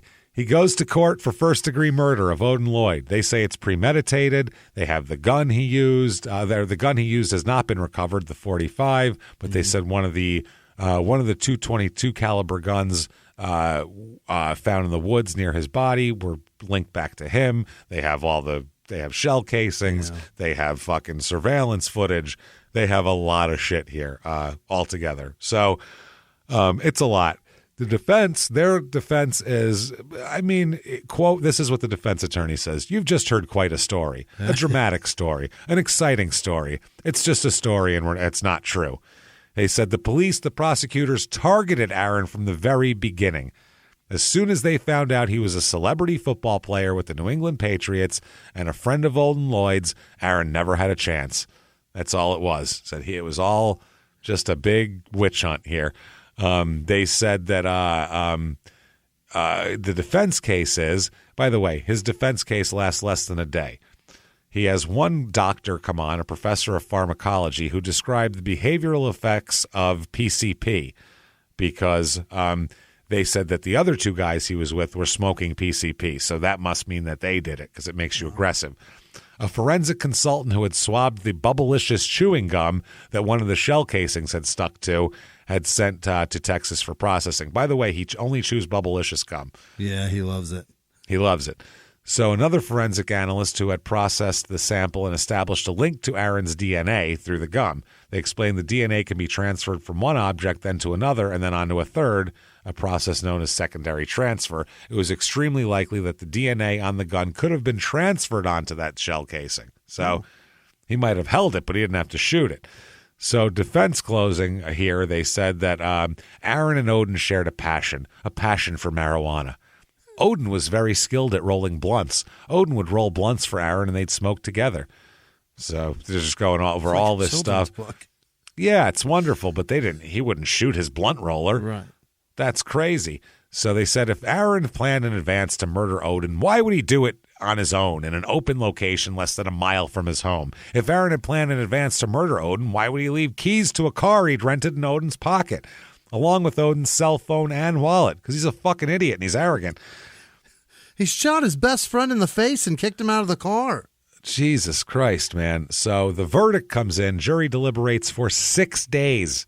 Wow. 6 days, and he is found guilty of murder in the first degree. Oh, God. First degree. Sentencing, you, sir, may fuck off life without parole. That's it for you.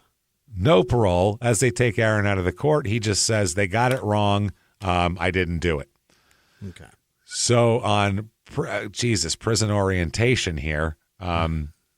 God, there's so much. This could be 5 fucking parts long. We're going to cram it in the next. We're going to somehow finish the next 10 minutes. I don't know how we're going to do this. This is crazy. Either way, they're saying that a lot of the prisoners, about 75% of them, have gang affiliations in this prison. He writes a lot of letters complaining about everything. He wants to get out of the orientation center and get into general population because you don't have as much access to anything there. He also really loves K2, synthetic weed shit from back then. Really? Oh, he loves it. Loves it. That's his joint because it's odorless and colorless, so you can smoke it and it doesn't cause anybody to notice, I guess, and it doesn't show up in urine tests for drugs in prison, so he could do that. Second murder trial comes up, by the way. He's got a, for the guys in the car. Yeah, he's got that whole thing here. This one here, they said that, I guess, Bradley is their star witness, Alexander Bradley, on this one. And they basically just say that Bradley's a liar. He doesn't know what he's talking about. Yeah. Aaron didn't really shoot him in the eye. This is a vendetta that he has against Aaron and all this type of shit. They said there's absolutely no evidence that Aaron committed a crime. What's scary is how easily it appears to be charged with such crimes. That's the scary part. Lies from the beginning to end, ladies and gentlemen. Lies from Boston to Florida. But they're going to ride him. They're going to ride him all the way home. That's what they say about Bradley. So the verdict comes in. Jury deliberates for 37 hours over 5.5 days. Wow. And they find Aaron not guilty of murder in the first degree. Murder in the second degree, not guilty as well. He is acquitted of the charges. Acquitted of the Furtado and the other guy. They've acquitted of these charges. All because a guy doesn't have much credibility. Yeah, because he was a weed. They just made him sound like he's a scumbag. And he also has a personal beef with Aaron because he says Aaron shot him in the face, but then he never pressed charges. So what the fuck? He gets into prison, and I guess he was openly bragging, I'm going to run this shit. This place is nothing. It's bullshit. I'll run this motherfucker. I know what I'm doing. Blah, blah, blah, blah, blah. It's a shithole there. And in prison, he's, like I said, he's using the blood phone. One guy said that Aaron was a highly functional guy. He went to college for 3 years. He survived with Bill Belichick and Tom Brady and thrived. He could handle a lot of that. And I think he was just seeking guys to hang out with and chat about normal things with, not just straight prison. I found that it was for a very minor offense, but a really interesting one. It's like, why was he so interested in talking to the guards in his 1 hour outside of the cell each day? He was obsessed with talking to the guards. He was always wanting to talk to the guards. Yeah. And I think it's because he is used to being at a place where it's not just criminals. You know what I mean? He is used to going to work every day. Yeah. And do shit. He's not just a gangbanger. He's challenged a lot. He was caught with a 6-inch shiv at one point. Wow. He's been treated for cuts, bruises, reddened fists, all sorts of shit.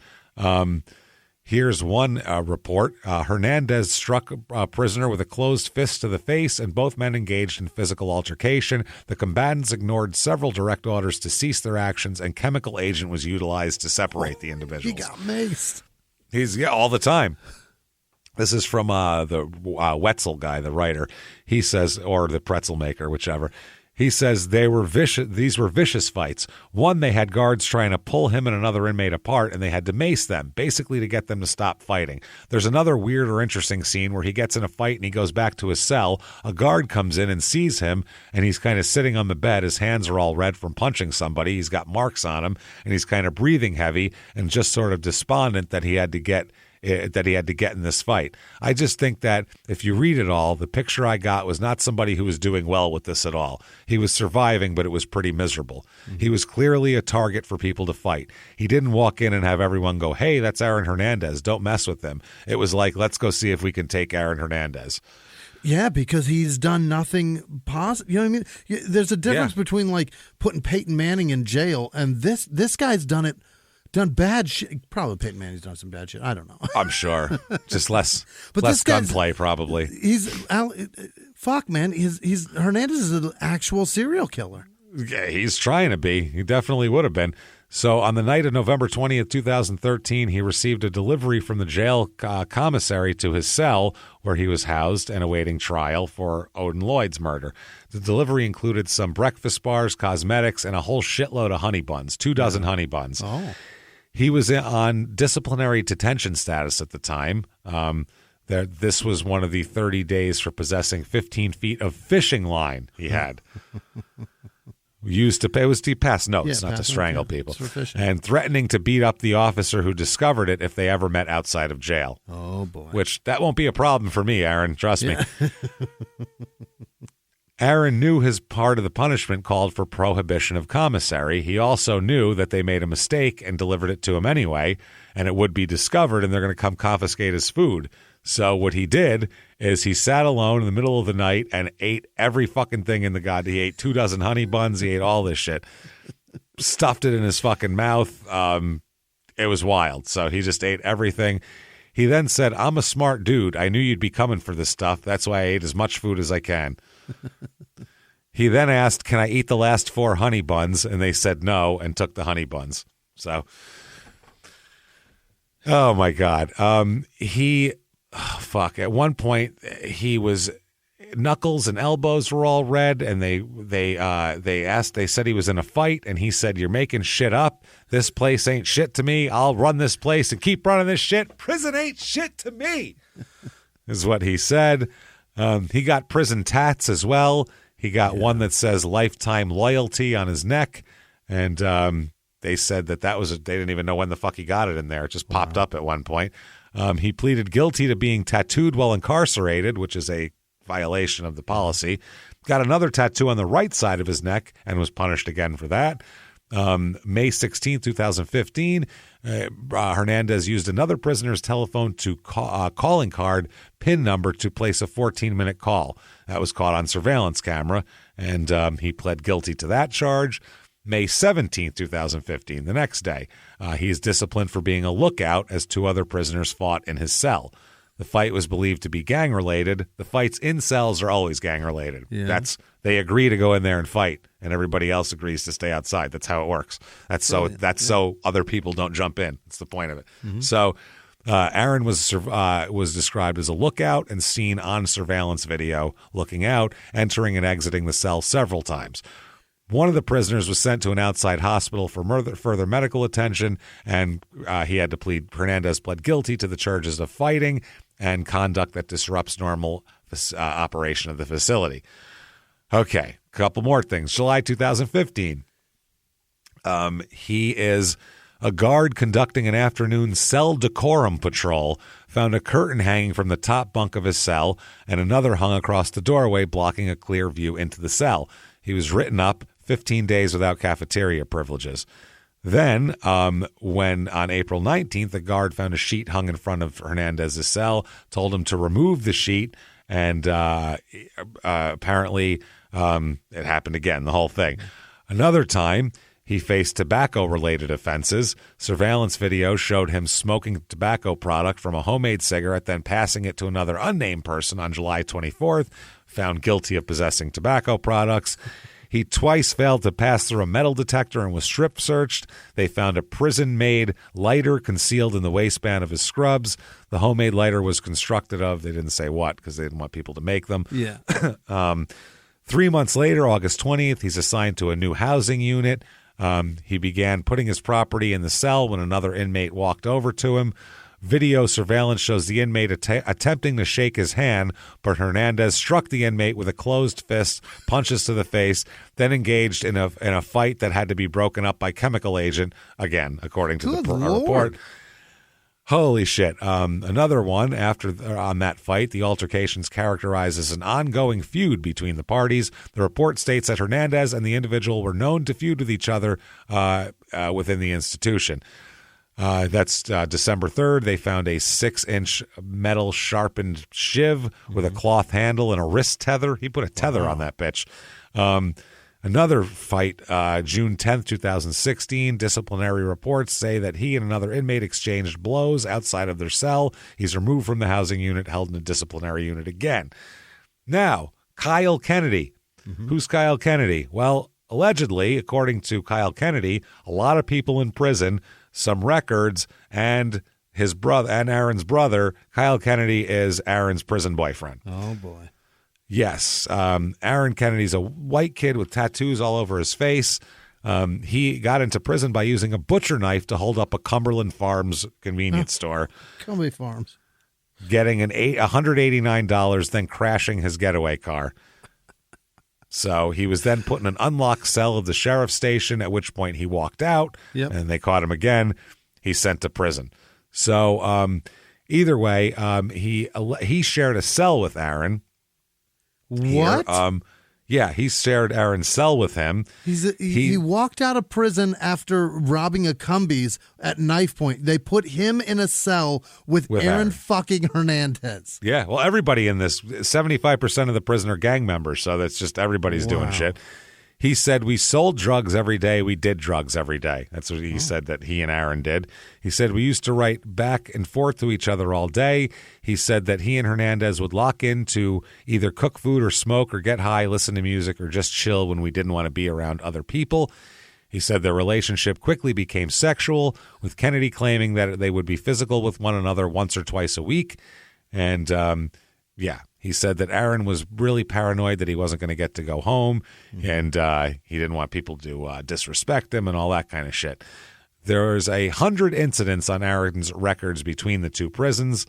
A lot of them are just yelling at guards. A lot of them are actual fights and everything like that. So April 18th, 2007, or 2017, I'm sorry, the Patriots won the Super Bowl couple months earlier, and the next morning they are going to be at the White House to get their congratulations. So Aaron, that morning, he takes a bed sheet and hangs part of it over the window cut into the door of his cell. He jammed the rail of the door with a ripped up pieces of cardboard, so it was hard to get in. Then opened up his Bible to the book of John and wrote John 3:16 in red ink on his forehead. Then he sliced his right middle finger open and used his own blood to write John 3:16 on the wall of his cell.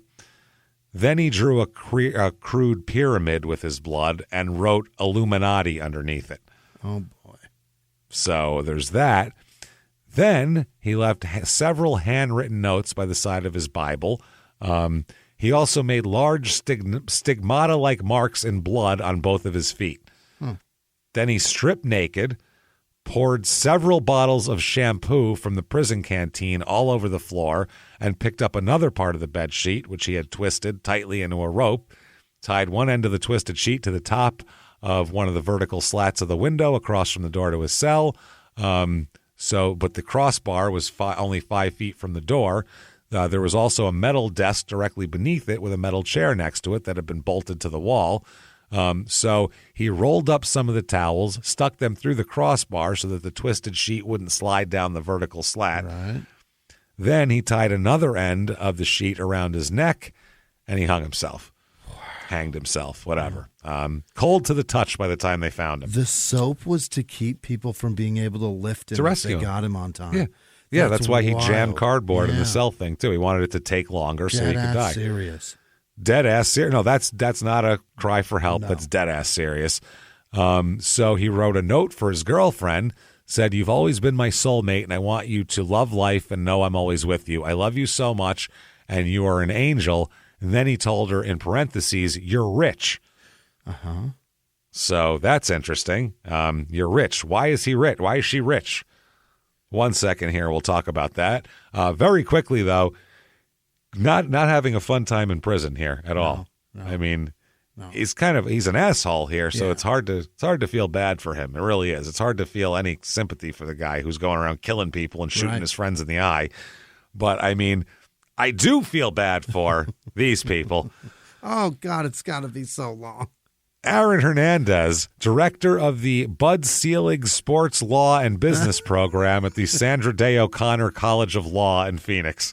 Aaron Hernandez, a salesperson at Hesperia Car Wash in California. Aaron Hernandez, lead architect at Symantec in Georgia. Aaron Hernandez, CTO at the Seventh Spark Company, blockchain and full stack developer and crypto investor in Manhattan Beach. And finally, Aaron Hernandez, major league or minor league pitcher at this point for the Los Angeles Angels. He pitches, I think, AA right there. And this poor bastard, I feel terrible for him. He's an athlete, for Christ's sake. So why is she rich? One inmate told prison officials Aaron mentioned a rumor that had been going around that if an inmate had an open appeal and died in prison, he would be acquitted of that charge and rendered innocent. He is appealing the Odin Lloyd decision at this time. The rumor is actually true. It is. It's true. According to this deal here, abatement ab initio, it means from the beginning, the moment of Aaron's last breath was also the moment for which his conviction for Odin Lloyd's murder was rendered void. And if Aaron was free and clear of every murder he'd been accused of, it stands to reason that the Patriots, who'd avoided his contract guarantees after his arrest, owed the millions of dollars that they refused to pay Aaron to his now fiance. Right. So that's what happened. He also found, and he will be his girlfriend will deny it, but it comes out later as true. He left a note for Kyle Kennedy as well. Sure did. He did. Also, Aaron's brother said that Aaron had come out as gay to their mom recently. I think that's what he meant in that phone call. I That's can't what he was even be talking honest about. with you. Yes. I can't tell you anything. That's what it was. This is from his brother. Aaron was like, "Mom, you're going to die never knowing your son." They started bickering. All of a sudden, they have this conversation. They're both flooded with tears across from each other and hear the weight of what's on what my brother's being expressing. And for a mother to be looking at it across the scratched glass in the zone, seeing your son, who would have never anticipated being in this situation, sharing this news. He said it was never about accepting or anything. It was never about whether or not she'll accept him. That's her son. She loves him to death. Wow. Now, his ex-fiance says, "No, that's bullshit. I saw no indication that he was gay or homosexual. I wish I had known how he felt just so we could have talked about it. I wouldn't have disowned him. I would have been supportive. I can't fault him if he was feeling that way." But an old college girlfriend said she thought Aaron was gay when she caught him texting other men in college. He said no homo all the time. He would say this stuff and he didn't put no homo at the end of it, so I thought he must be gay. So he was asking people to go get an ice cream cone and then say no homo. Yeah, no homo. So his lawyer also, George the Ontire, said Aaron and I talked about his sexuality. This man was clearly gay and acknowledged it, acknowledged the immense pain that it caused him. I think he also came out of a culture that was so negative about gay people that he exhibited some self-hatred, obviously. Yeah. In addition to this, they find out once they test him at the end, they find out researchers at Boston University announce that the examination of his brain, not only did he exhibit the symptoms of CTE, he showed stage 3 CTE, the worst case ever seen in a player as young as Hernandez. Unreal. At the time, ever. He had like Chris Benoit's brain, basically. Wow. Aaron's brain, the researcher said, was totally mangled. Worst CTE ever, putting brain from way back. So fucked and fucked and fucked again. Can't get enough of Aaron Hernandez. Wow. Well, there's not much out there. You can get his Patriots jerseys on eBay. Really? Yeah, the Pats jerseys, $39.99. You can get them on eBay. Either number 81 or number 85. Hey. It'll be $40.50 if you want that old school red one that they had from the old unis at the throwbacks. So you can get that. And that, everybody, is Aaron Hernandez. What a story it was, man. It's a crazy fucking story, man. It's crazy. Do you think without the gay being gay, he would have been so frustrated? I think he was gay, and the CTE, he was unable to process it. And does that make sense? I think he was much more. I think he was frustrated already, but the CTE, he was unable to process the frustration. It's a cocktail because you got to add in all the abuse he suffers as a kid, makes him go out and not be abused. So I'll go out, I'll be the aggressor, I'll do that shit. So you add that in with the sexuality, in with the he was molested when he was a kid, in with the powerlessness of that. With not to get too psychological here, but when you add it all together, most people though, when they can achieve a place of stability, and have a girlfriend and a baby and if he's gay, obviously that's not going to help because if you're gay, you're not going to ever be happy with a girlfriend and that's not what you want. So why would you be happy with that? If you were, if you're straight, you wouldn't be happy sitting there with a guy you have to sleep with every night either. I'd be furious if I had a husband. Yeah, I'd be so fucking terrible. I'd be so mad at that. I don't want to fuck this guy anymore. So I could see that. I think it's a big giant cocktail, and I think when you add hardcore brain damage into it, I think anything's possible. And then you add booze, and then you add these decisions where you're like, I'll just shoot him. I'll fire a gun out the window. I'll shoot a guy a mile from my house, leave the shell casings, not clean it up properly. No problems. It's something. The fame and the spotlight, it all was too much to handle too. It was everything. I think he just thought that he could do whatever the fuck he wanted. It seemed like he was gonna, and he got away with a bunch of stuff, so he thought he'd never get caught. And then once he did, he was just in shock about it. I don't think he knew how to handle it, and he thought of like, oh, prison is fine. I'm like a gangbanger. I can handle that. But then he realized, hey, prison sucks. I lived in a 7,000 square foot house 2 fucking days ago. This place sucks. blows. And if I get denied on my appeal, then she gets nothing. I'm going to be here forever anyway. I got to make sure that I take care of somebody. Do at least somebody something. He's nice got a daughter. Yeah. Yeah. So, I mean, there's that. Girl.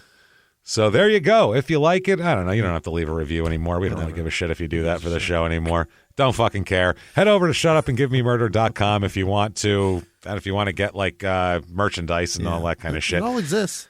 Do that. It's all there. It's good stuff. Get in there. Patreon.com /crime and sports is where you get all the bonus stuff. Holy shit. 150 episodes in the back catalog of bonus episodes, all sorts of things. Anybody $5 or above, whatever you want to do there, you can get access to all of that, and you'll get a shout out at the end of the show. Sure. I have to say, too, listen closely, because I understand if you're listening to 10 minutes of names, you might not realize it, but you might look over and glance at something and miss 20 seconds of name and miss your shout out. Right. We've had several people lately. I'm only doing it once. God damn it. They're upset that they didn't get their shout out, and it turns out they got their shout out, but they might have missed it. And we totally get it. If you didn't get your shout out and you want one, you deserve your fucking shout out. You paid for it. We understand. Yeah, give you the credit. You got to seriously pay attention, because sometimes I'm sitting here talking to Jimmy and sometimes I'll zone out for 5 names.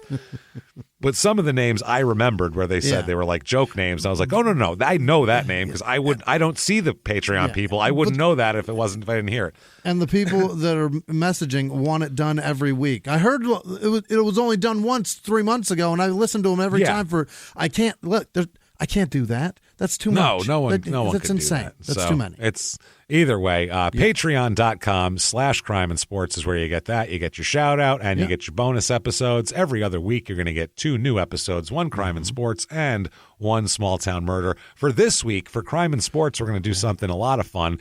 We're going to go back. We had these old timey, like turn of the century, 1900, 1800s, 1900 ads in these newspapers and these old sports stories. And they're all for totally like debunked medical things, like, get this vibrating headband and it'll take your brain cancer away, like stuff like that. Yeah. And it's a long description of it, and they're fucking hilarious. So we're going to do a bunch of those and a bunch of like turn of the century 1900 sports headlines and weird shit that they were talking about in sports. Just make it kind of like reading the sports section of an old newspaper from 120 years ago. Yeah. We're going to do that. And then for Small Town Murder, which you'll also have access to, we are going to do something very fun that we do all the time when the season ends. We are going to go over this season of Love After Lockup.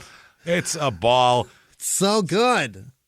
One of our favorite things to do. We cannot wait to do that, and everybody's been asking about it. They're just wrapping it up, so we're going to get into that. The next one will be the prisoner dating game 2 weeks after that. Great. So we cannot wait. Get your Patreon there. That's patreon.com/crime and sports. And you're going to get a shout out, which, is going to happen very soon. By the way, social media at crime and sports, whatever, who cares? Doesn't matter. Jimmy, goddammit, hit me with the name of the group of wonderful people who would never shoot me in the eye and then deny it. Or maybe they would. Either way, hit me with those names right now.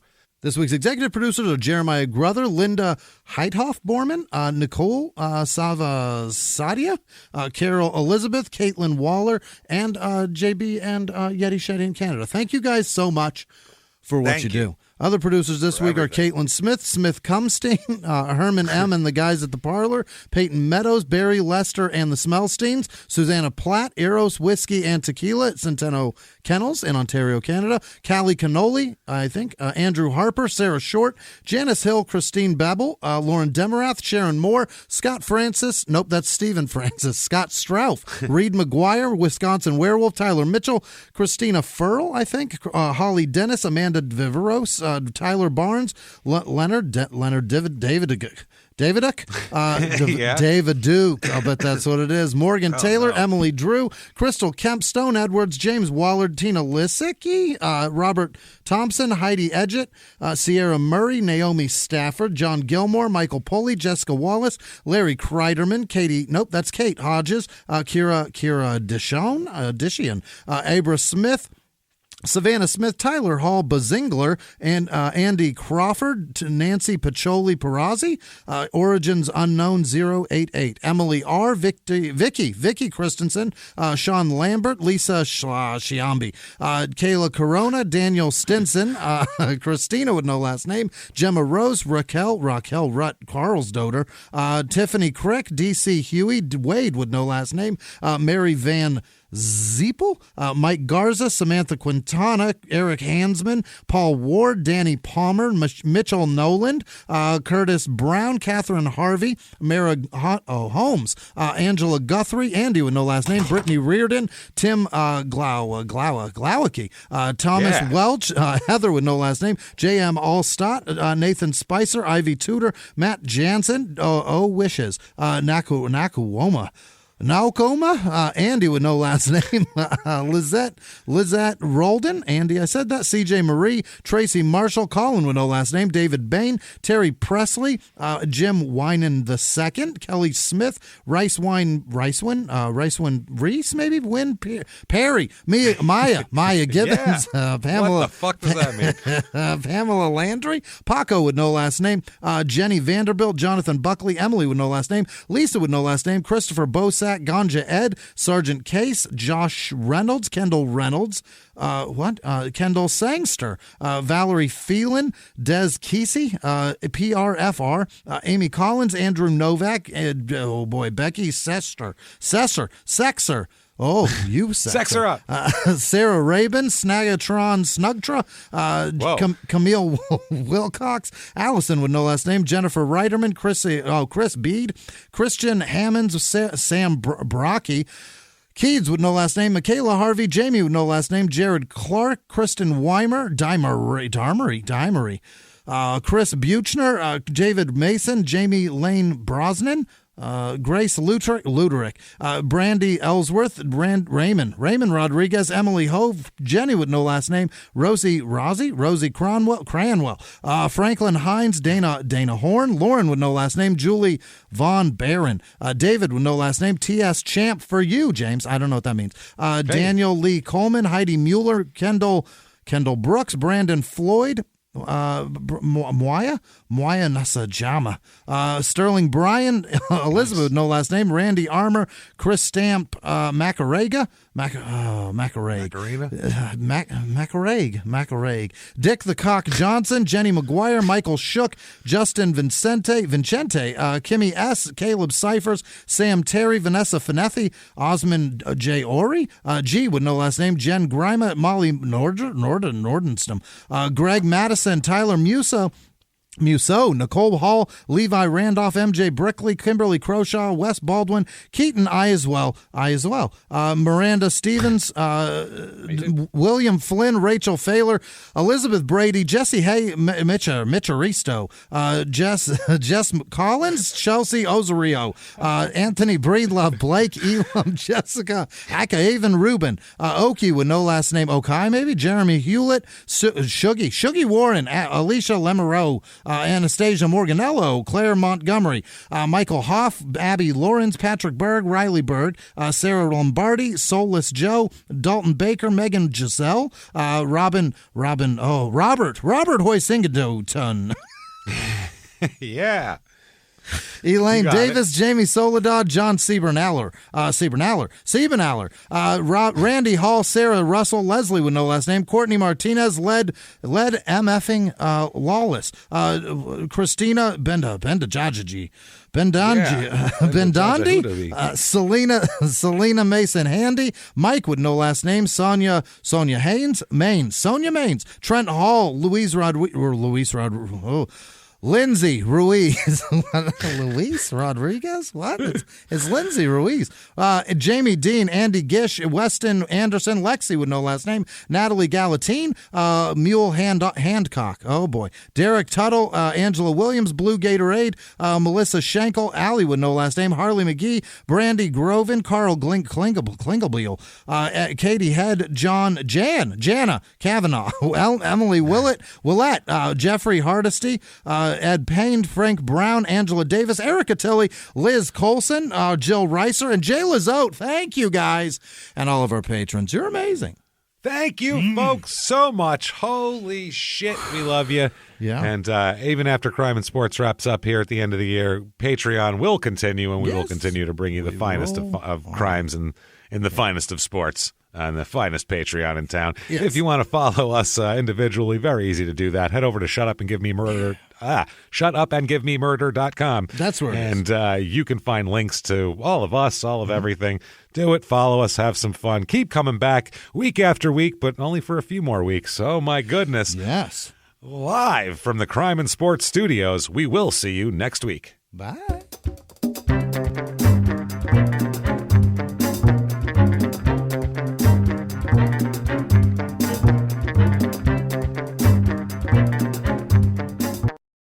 If you like crime and sports, you can listen early and ad-free now by joining Wondery Plus in the Wondery app or on Apple Podcasts. Prime members can listen early and ad-free on Amazon Music. Before you go, tell us about yourself by filling out a short survey at Wondery.com/survey.